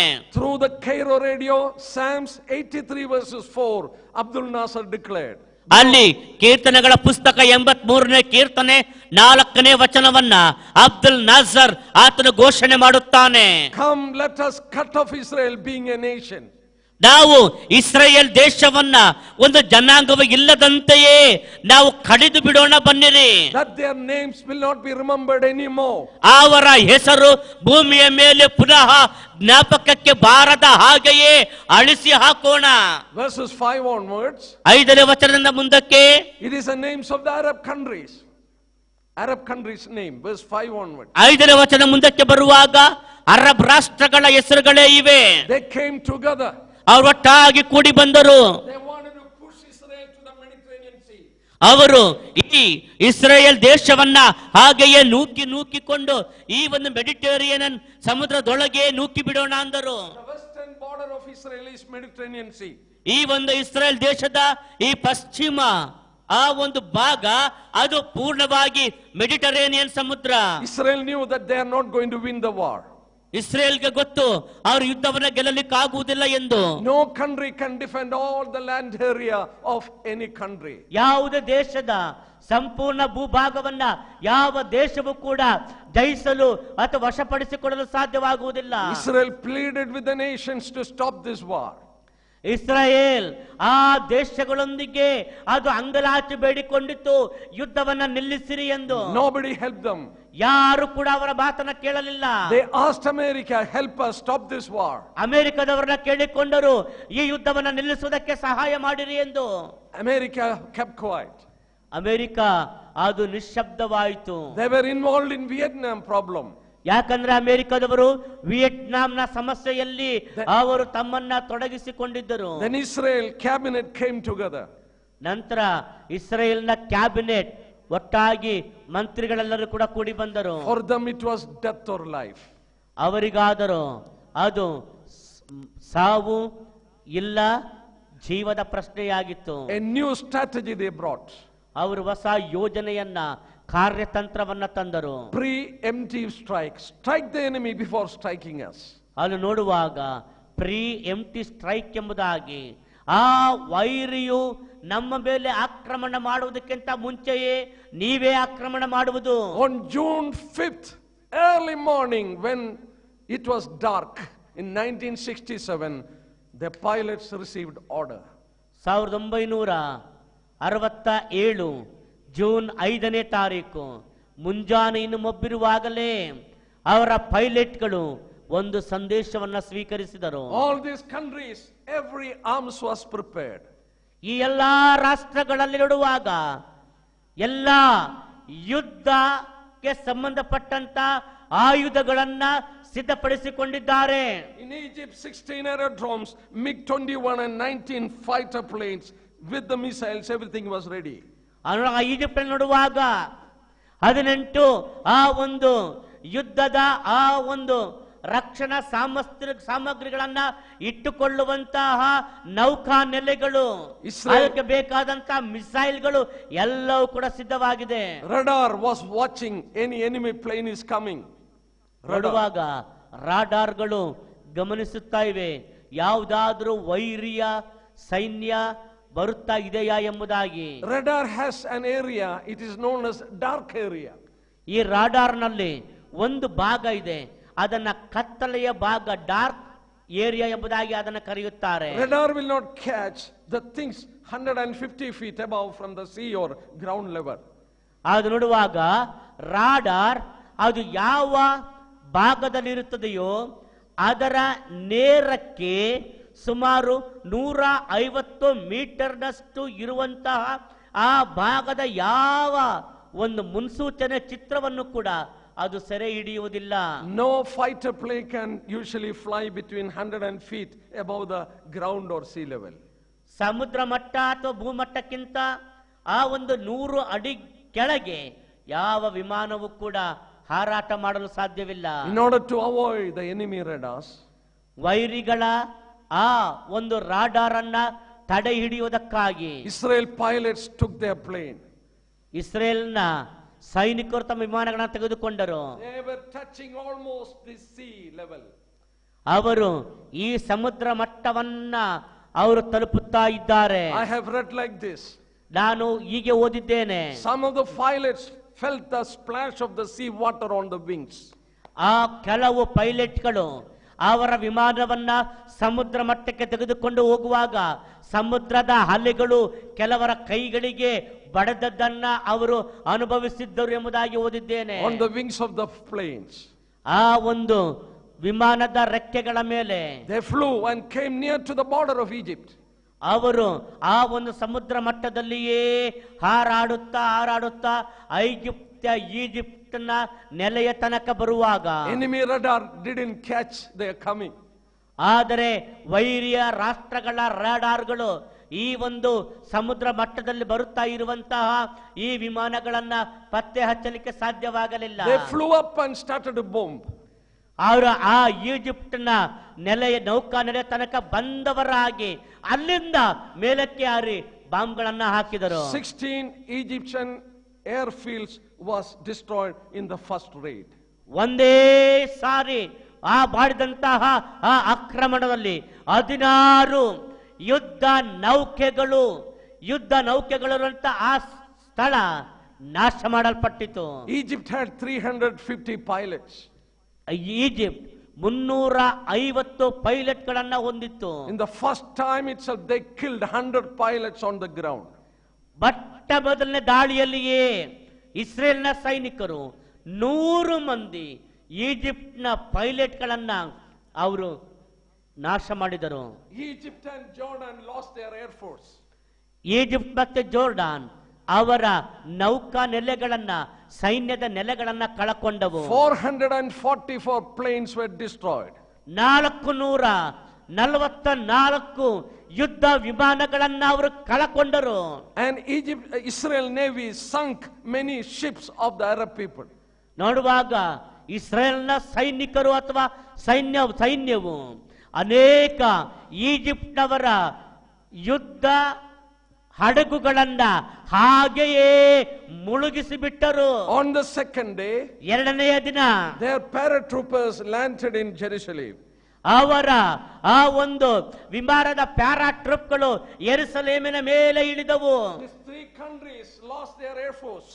ಈಜಿಪ್ಟ್, ಜೋರ್ಡಾನ್, ಸಿರಿಯಾ ಈ 3 ರಾಷ್ಟ್ರಗಳು ಕೂಡ ತಮ್ಮ ಆ ಒಂದು ವಿಮಾನದ ನೆಲೆಯನ್ನ ಕಳೆದುಕೊಂಡವು. Israel was control of the air, so their army went inside.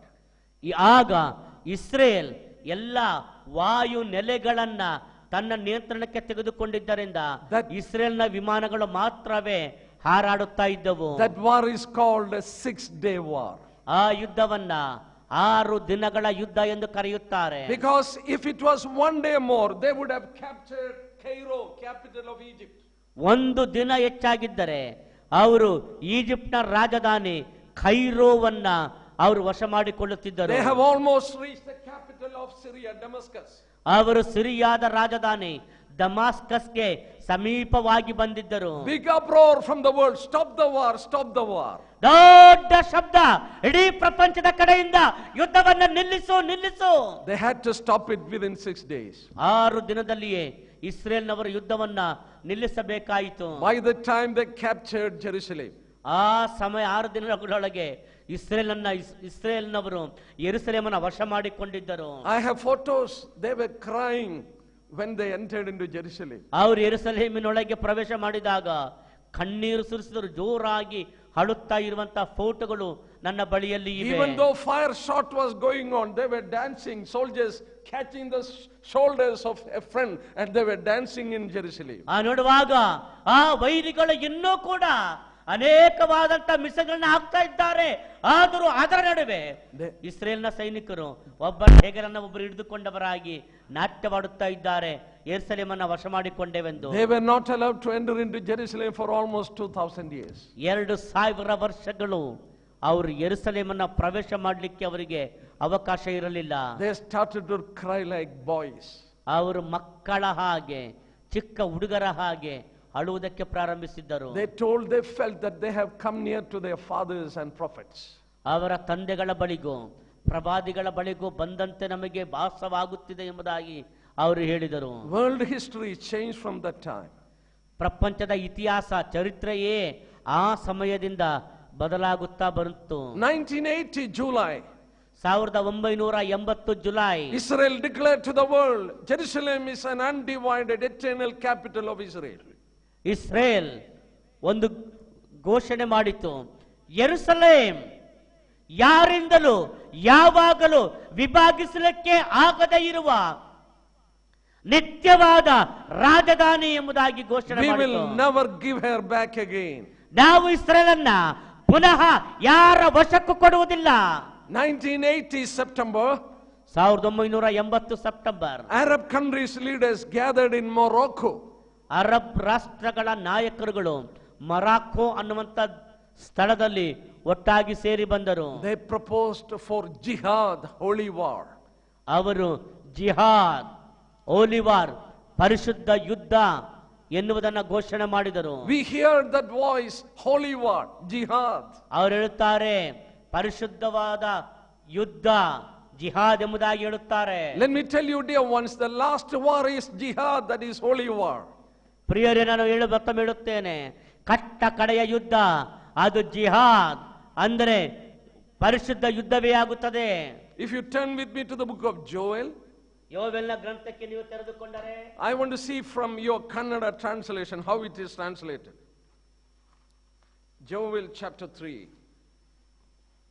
verses 9. Proclaim this among the nations, prepare for war. In Malayalam translation, prepare for holy war. ಹರಡುವಾಗ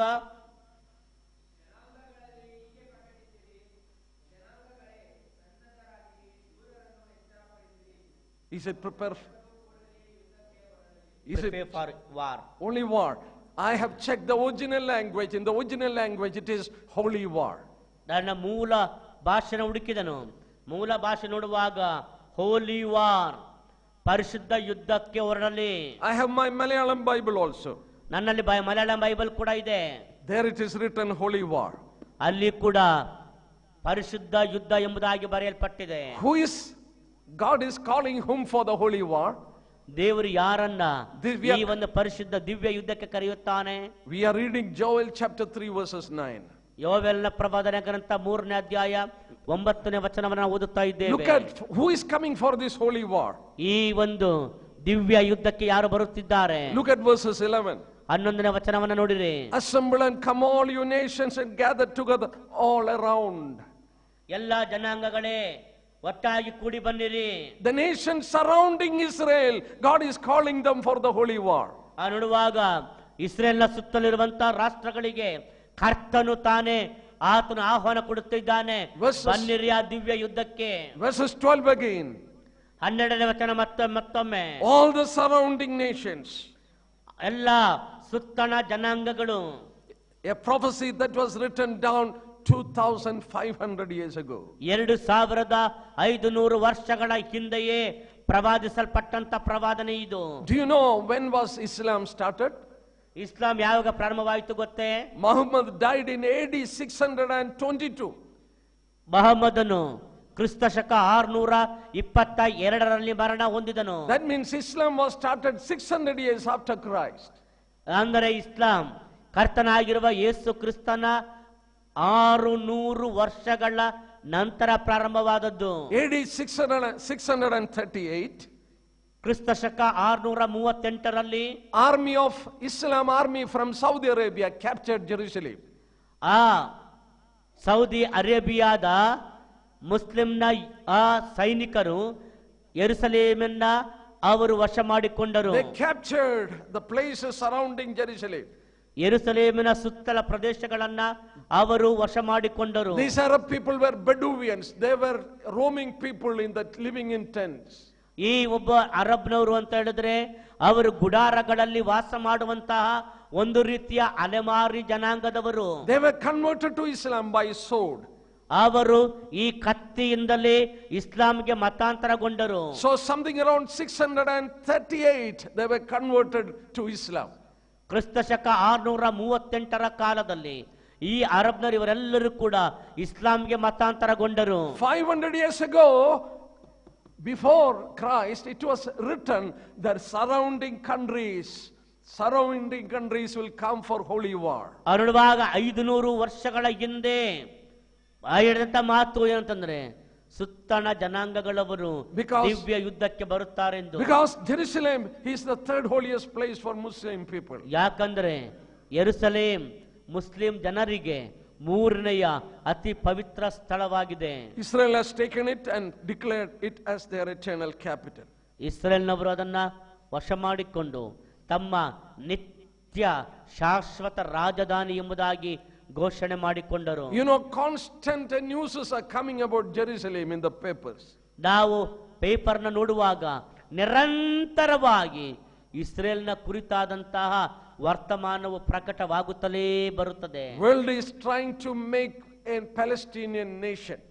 ಪ್ರಪಂಚವು ಪ್ಯಾಲೆಸ್ಟೈನ್ ದೇಶವನ್ನ ಸೃಷ್ಟಿಸುವುದಕ್ಕಾಗಿಯೇ ಎಲ್ಲಾ ರೀತಿಯ ಪ್ರಯತ್ನ ಮಾಡುತ್ತಾ ಇದೆ. All the people of the world and Arab people wanted Jerusalem as the capital of Palestine. ಇಡೀ ಪ್ರಪಂಚದ ಜನರು ಎಲ್ಲ ಅರಬ್ ರಾಷ್ಟ್ರಗಳ ಜನರಿಗೆ ಯೆರೂಸಲೇಮ್ ಪ್ಯಾಲೆಸ್ತೈನ್ನ ರಾಜಧಾನಿಯಾಗಿ ಇರಬೇಕೆಂದು ಬಯಸುತ್ತಾರೆ, ಒತ್ತಾಯ ಮಾಡುತ್ತಿದ್ದಾರೆ. And let us turn to Zechariah chapter 12. ನಾವು ಜಕರ್ಯನ ಪ್ರವಾದನ ಗ್ರಂಥ 12ನೇ ಅಧ್ಯಾಯಕ್ಕೆ ತೆಗೆದುಕೊಳ್ಳೋಣ. Look at that word. ಆ ಒಂದು ಮಾತನ್ನು ನೋಡಿರಿ. Verses 1. ಮೊದಲನೇ ವಚನ. The burden of the word of the Lord against Israel. Thus says the Lord who stretches out the heavens, lays the foundation of the earth, and forms the spirit of man within him. ಇಸ್ರಾಯೇಲಿನ ವಿಷಯವಾಗಿ ಯೆಹೋವನು ನುಡಿದ ದೈವೋಕ್ತಿ. ಆಕಾಶ ಮಂಡಲವನ್ನು ಹರವಿ ಭೂಲೋಕಕ್ಕೆ ಅಸ್ತಿವಾರವನ್ನು ಹಾಕಿ ಮನುಷ್ಯನೊಳಗೆ ಜೀವಾತ್ಮವನ್ನು ಸೃಷ್ಟಿಸುವ ಯೆಹೋವನು ಇಂತೆನ್ನುತ್ತಾನೆ. ಆಹಾ, ನಾನು ಯೆರೂಸಲೇಮನ್ನು ಸುತ್ತಣ ಸಕಲ ಜನಾಂಗಗಳಿಗೆ ಅಮಲೇರಿಸಿ ಓಲಾಡಿಸುವ ಬೋಗುಣಿಯನ್ನಾಗಿ ಮಾಡುವೆನು. Look at that. In verses 1, God says, I am the one who laid the foundation of the earth. ಅಲ್ಲ, 1ನೇ ವಚನದಲ್ಲಿ ಹೇಳುತ್ತಾನೆ, ನಾನೇ ಈ ಭೂಮಿಗೆ ಅಸ್ತಿವಾರವನ್ನು ಹಾಕಿದವನು. I am the one who made the spirit in man. ಮನುಷ್ಯನೊಳಗೆ ಜೀವಾತ್ಮವನ್ನು ಸೃಷ್ಟಿಸಿದವನು ನಾನೇ. I am the one who stretched the heavens. ನಾನೇ ಆಕಾಶ ಮಂಡಲವನ್ನು ಹರವಿದವನು. I am telling, I am going to make Jerusalem a problem. ಆ ದೇವರು ಹೇಳುತ್ತಾನೆ, ನಾನು ಯೆರೂಸಲೇಮಿನ ಸುತ್ತಣ ಜನಾಂಗಗಳಿಗೆ ಒಂದು ಸಮಸ್ಯೆಯನ್ನಾಗಿ ಮಾಡುವೆನು. Look at verses 2. 2ನೇ ವಚನ ನೋಡಿರಿ. I will make Jerusalem a cup of drunkenness to the surrounding people. ನಾನು ಯೆರೂಸಲೇಮನ್ನು ಸುತ್ತಣ ಸಕಲ ಜನಾಂಗಗಳಿಗೆ ಅಮಲೇರಿಸಿ ಓಲಾಡಿಸುವ ಬೋಗುಣಿಯನ್ನಾಗಿ ಮಾಡುವೆನು. How can a place become a cup of drunkenness? ಆ ಒಂದು ಸ್ಥಳ ಒಂದು ಯಾವ ರೀತಿಯಾಗಿ ಕುಡಿಯುವುದಕ್ಕೆ ಒಂದು ಬೋಗುಣಿಯಾಗಿ ಒಂದು ಕಪ್ಪಾಗಿ ಮಾಡಲಿಕ್ಕೆ ಸಾಧ್ಯ? This place will become an intoxicating cup for the surrounding people.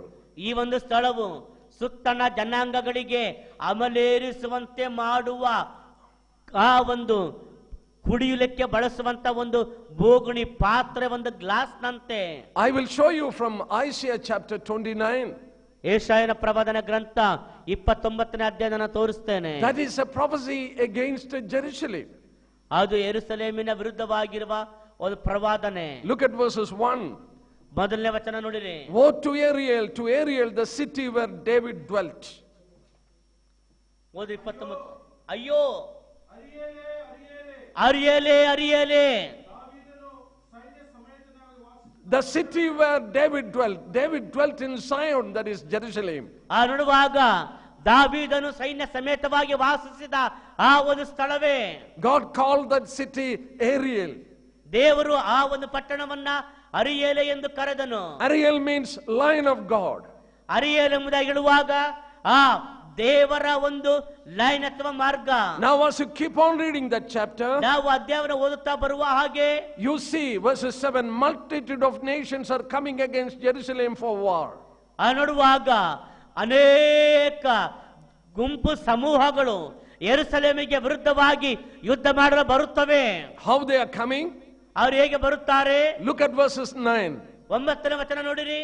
Pause and wonder, blind yourself and be blind. They are drunk but not with wine. They stagger but not with intoxicating drink. 9ನೇ ವಾಕ್ಯ ಓದಿರಿ.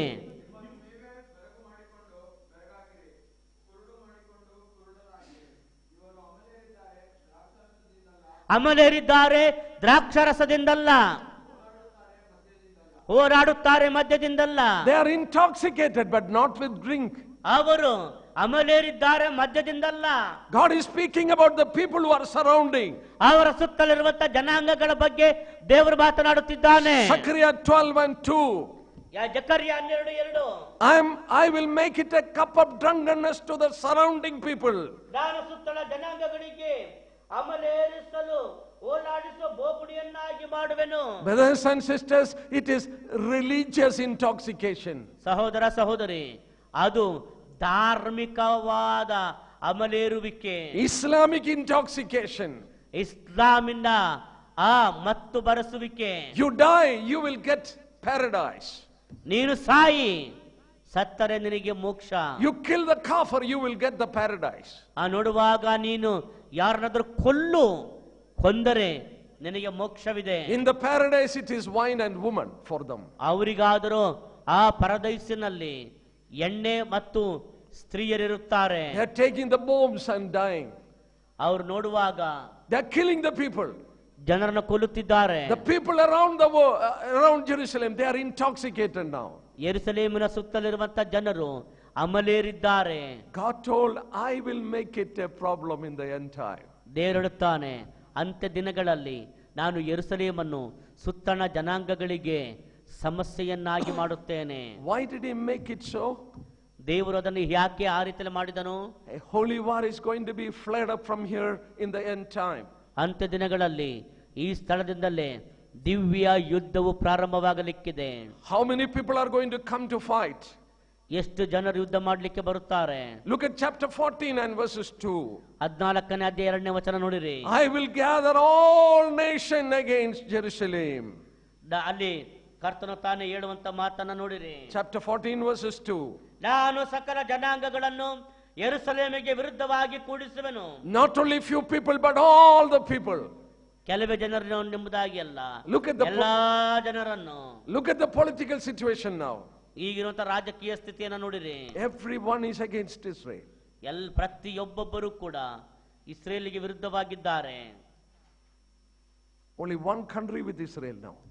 ಈಗ ಒಂದೇ ಒಂದು ರಾಷ್ಟ್ರ, ಅದು ಇಸ್ರೇಲ್ನ ಜೊತೆಗಿದೆ, America. America. But they also will leave. ಅವರು ಕೂಡ ಮುಂದೊಂದು ದಿನ ಇಸ್ರೇಲಿನಿಂದ From ದೂರವಾಗುತ್ತಾರೆ. the prophecy I can prove you America is going to leave Israel. ಪ್ರವಾದನೆಯಿಂದ ನಾನು ನಿಮಗೆ ನಿರೂಪಿಸಿ ಹೇಳುತ್ತೇನೆ ಏನೆಂದರೆ ಅಮೆರಿಕವು ಕೂಡ ಇಸ್ರೇಲನ್ನ ಕೈ ಬಿಡುತ್ತದೆ. I will show that and I will stop. ಅದನ್ನ ತೋರಿಸಿ ನಾನು ನಿಲ್ಲಿಸುತ್ತೇನೆ. Turn with me to Jeremiah. ಯೆರೆಮೀಯನ ಗ್ರಂಥಕ್ಕೆ ತೆರೆಯಿರಿ. And we will continue it next session. ನಾವು ಇದನ್ನ ಮುಂದಿನ ಸೆಷನ್ ನಲ್ಲಿ ಮುಂದುವರಿಸೋಣ. Jeremiah chapter 30. ಯೆರೆಮೀಯ 30ನೇ ಅಧ್ಯಾಯ. Brothers and sisters, this is the reason the Lord has told us, you watch the events and understand, when you see this, I am near. ಆದ್ದರಿಂದಲೇ ದೇವರು ಹೇಳಿದ್ದು, ಇದೆಲ್ಲವೂ ಸಂಭವಿಸುವಾಗ ಎಚ್ಚರಿಕೆಯಿಂದ ನೋಡಿರಿ, ನನ್ನ ಬರಣವು ಸಮೀಪವಾಗಿದೆ ಎಂದು. Look at chapter 30. 30ನೇ ವಚನ ಅಧ್ಯಾಯ ನೋಡ್ರಿ. Verses 3. 3ನೇ ವಚನ. Behold, the days are coming that I am going to bring them back to their place that I have given to their fathers. ನಾನು Just tell. ನನ್ನ ಜನರಿಗೆ ಕೊಡುವಂತ ಆ ದೇಶಕ್ಕೆ ಬರಮಾಡುವ ದಿವಸಗಳು ಸಮೀಪವಾಗಿವೆ. Then from verses 4 onwards, 4ನೇ ವಚನದಿಂದ it is about the tribulation period. ಅದು ಉಪದ್ರವ ಕಾಲದ ಬಗ್ಗೆ ಬರೆಯಲ್ಪಟ್ಟ ಮಾತು. Look at verses 6. 6ನೇ ವಚನ ನೋಡಿರಿ. Whether man is ever in labor with a child, ಗಂಡಸು ಪ್ರಸವ ವೇದನೆ ಪಡುವುದುಂಟೆ? then why all these men's face like a woman in labor? ಯಾಕೆ ಪ್ರತಿಯೊಬ್ಬರ ಆ ಮುಖಗಳು ಕೂಡ ಆ ಹೆರುವ ಹೆಂಗಸಿನಂತೆ ಅದುರುತ್ತಿದೆ? Look at verses 7. 7ನೇ ವಚನ ನೋಡಿರಿ. It is the Jacob's trouble. ಅದು ಯಾಕೋಬ್ಯರಿಗೆ ಇಕ್ಕಟ್ಟಿನ ದಿನ. It is known as Jacob's trouble. ಅದು ಯಾಕೋಬ್ಯರಿಗೆ ಇಕ್ಕಟ್ಟಿನ ದಿನ ಎಂದು ಕರೆಯಲ್ಪಡುತ್ತದೆ. We saw from Hosea 5:15. ನಾವು ಹೋಶೇಯ 5:15 ನೋಡಿದೆವು. They will seek me earnestly in their tribulation. ಅವರು ತಮ್ಮ ಉಪದ್ರವ ಕಾಲದಲ್ಲಿ, ತಮ್ಮ ಸಂಕಟದಲ್ಲಿ ಪ್ರಾಮಾಣಿಕವಾಗಿ ನನ್ನನ್ನು ಎದುರು ನೋಡುತ್ತಾರೆ. Look at this chapter. ಈ ಅಧ್ಯಾಯವನ್ನು ನೋಡಿರಿ. Israel has come back. Israel ಹಿಂತಿರುಗಿ ಬಂದಿದೆ. Now next is the trouble of Jacob. ಮುಂದಿನದು ಯಾಕೋಬ್ಯರ ಇಕ್ಕಟ್ಟಿನ ದಿನ. All the nations are going to come against them to capture Jerusalem. ಎಲ್ಲಾ ಜನಾಂಗಗಳು, ದೇಶಗಳು ಇಸ್ರೇಲ್ಗೆ ವಿರುದ್ಧವಾಗಿ ಬರುತ್ತವೆ. Why? ಅವು ಯೆರೂಸಲೇಮನ್ನು ಆಕ್ರಮಿಸಿಕೊಳ್ಳಲು ಪ್ರಯತ್ನಿಸುತ್ತವೆ. Why nations are not coming against now? ಈಗ ಯಾಕೆ ಜನಾಂಗಗಳು ಅದರ ವಿರುದ್ಧವಾಗಿ ಬರುತ್ತಾ ಇಲ್ಲ? Whenever it come to the Security Council, America vetoes. ನೋಡುವಾಗ ಯಾವಾಗೆಲ್ಲ ಈ ವಿಷಯ ಈ ಒಂದು ಅಮೆರಿಕದ ವಿಶ್ವಸಂಸ್ಥೆಯಲ್ಲಿ ಅದು ಪ್ರಸ್ತಾಪವಾಗುತ್ತದೆಯೋ ಆಗ ಅಮೆರಿಕ ವಿಟೋ ಅಧಿಕಾರವನ್ನು ಚಲಾಯಿಸುತ್ತದೆ. Saddam Hussein entered into Kuwait. ಸದ್ದಾಮ್ Hussain Kuwait ಅನ್ನ ಪ್ರವೇಶ ಮಾಡಿದನು. And the Security Council passed the resolution, and the world 40 countries sent their army to capture and liberate Kuwait. ವಿಶ್ವಸಂಸ್ಥೆಯ ಭದ್ರತಾ ಮಂಡಳಿ ಸಭೆ ಸೇರಿತು. ನೋಡುವಾಗ 40 ರಾಷ್ಟ್ರಗಳೆಲ್ಲವೂ ಕೂಡ ಕೂಡಿ ಬಂದವರಾಗಿ ಇರಾಕ್ನ ವಿರುದ್ಧವಾಗಿ ಯುದ್ಧವನ್ನು ಸಾರಿದವು. Jerusalem is captured by Israel in 67. ನೋಡುವಾಗ 67 war. ನೋಡುವಾಗ ಆ ಯುದ್ಧದಲ್ಲಿ 6 ದಿನಗಳ ಯುದ್ಧದಲ್ಲಿ ಯೆರೂಸಲೇಮ್ ವಶ ಮಾಡಲ್ಪಟ್ಟಿತು. That is the reason the world is asking, give it back to the Arabs. 1967 ಯುದ್ಧದಲ್ಲಿ ಯೆರೂಸಲೇಮನ್ನ ಇಸ್ರೇಲ್ ವಶ ಮಾಡಿಕೊಂಡದ್ದರಿಂದ ಇವತ್ತಿಗೂ ಕೂಡ ಆ ಅರಬ್ ರಾಷ್ಟ್ರ ಕೇಳುತ್ತಾ ಇರುವಂತದ್ದು ಯೆರೂಸಲೇಮನ್ನ ವಾಪಸ್ ಕೊಟ್ಟು ಬಿಡು ಎಂಬುದಾಗಿ. Whenever it comes to the Security Council, America vetoes. ನೋಡುವ ಯಾವಾಗೆಲ್ಲ ವಿಶ್ವಸಂಸ್ಥೆಯ ಭದ್ರತಾ ಮಂಡಳಿಯಲ್ಲಿ ಈ ಒಂದು ವಿಷಯ ಪ್ರಸ್ತಾಪವಾಗುತ್ತದೆಯೋ ಆಗ ಅಮೆರಿಕ ವಿಟೋ ಅಧಿಕಾರವನ್ನ ಚಲಾಯಿಸುತ್ತದೆ. But when this time come, ಆದರೆ ಈ ಸಮಯ ಬಂದಾಗ look at verses 13 and 14. 13 ಮತ್ತು 14ನೇ ವಚನವನ್ನ ನೋಡಿರಿ. There is no one to plead your cause. ಆದರೆ ನಿನ್ನ ಪರವಾಗಿ ಹೇಳುವುದಕ್ಕೆ ಯಾರು ಬರುವುದಿಲ್ಲ. Verses 14. 14ನೇ ವಚನ. All your lovers have forgotten you. ನಿನ್ನನ್ನ ಪ್ರೀತಿ ಮಾಡುವವರೆಲ್ಲರೂ ನಿನ್ನನ್ನ ಮರೆತು ಬಿಟ್ಟಿದ್ದಾರೆ. Your lover is America, they also will forget you. ನಿನ್ನ ಪ್ರೀತಿಸುವ ನಿನ್ನ ಪ್ರಿಯಕರ ಅದು ಅಮೆರಿಕ, ಅದು ಕೂಡ ನಿನ್ನನ್ನ ಬಿಟ್ಟು ಹೋಗುತ್ತದೆ. No one will be on your side. ನಿನ್ನ ಪರವಾಗಿ ಯಾರು ಇರುವುದಿಲ್ಲ. The nations will come against you. ಎಲ್ಲಾ ಜನಾಂಗಗಳು ನಿನ್ನ ವಿರುದ್ಧವಾಗಿ ಬರುತ್ತವೆ. Let me stop here. ನಾನು ಇಲ್ಲಿ ನಿಲ್ಲಿಸ್ತೇನೆ. In this time in which we live, God has made this prophecy to get fulfilled. ಈ ಒಂದು ಜನಾಂಗದಲ್ಲಿ ಈ ಕಾಲದ ಘಟ್ಟದಲ್ಲಿಯೇ ಈ ಪ್ರವಾದನೆಯು ನೆರವೇರುವಂತೆ ಕರ್ತನ ಮಾಡಿದ್ದಾನೆ. The political situation is set actually. ಈ ಒಂದು ರಾಜಕೀಯವಾದಂತಹ ಆ ಒಂದು ಪರಿಸ್ಥಿತಿಯು ಅದು ವೇದಿಕೆ ಸಿದ್ಧ ಮಾಡಲ್ಪಟ್ಟಂತಿದೆ. If this has to happen, ಇದು ಸಂಭವಿಸಲೇಬೇಕಾದರೆ church has to be removed from here. ಸಭೆಯು ಇಲ್ಲಿಂದ ಎತ್ತಲ್ಪಟ್ಟಿರಲೇಬೇಕು. If the things are got ready, ಈ ಎಲ್ಲಾ ವಿಷಯಗಳು ಸಂಗತಿಗಳು ಎಲ್ಲವೂ ಕೂಡ ಸಿದ್ಧವಾಗಿರುವುದಾದರೆ, Jerusalem has become an international problem. ಈ ಒಂದು ಯೆರೂಸಲೇಮ್ ಅಂತಾರಾಷ್ಟ್ರೀಯ ಸಮಸ್ಯೆಯಾಗಿದೆ. Brothers and sisters, we are living in a special time. ಸಹೋದರನೇ ಸಹೋದರಿಯೇ, ನಾವು ವಿಶೇಷವಾದಂತಹ ಸಮಯದಲ್ಲಿ ಜೀವಿಸುತ್ತಾ ಇದ್ದೇವೆ. It will not overtake you as a thief because you are in light. ನೀವು ಬೆಳಕಿನಲ್ಲಿ ಇರುವುದರಿಂದ ಆ ದಿನವು ನಿಮಗೆ ಕಳ್ಳನು ಬರುವಂತೆ ಬರುವುದಿಲ್ಲ. Our Lord is near. ನಮ್ಮ ಕರ್ತನು ಸಮೀಪವಾಗಿದ್ದಾನೆ. I will continue it next session. ಮುಂದಿನ ಸೆಷನ್ ಇದನ್ನು ಮುಂದುವರಿಸುತ್ತೇನೆ. Let us get prepared. ನಾವು ಸಿದ್ಧ ಮಾಡಿಕೊಳ್ಳೋಣ. May the Lord bless us. ಕರ್ತನನ್ನು ಆಶೀರ್ವದಿಸಲಿ.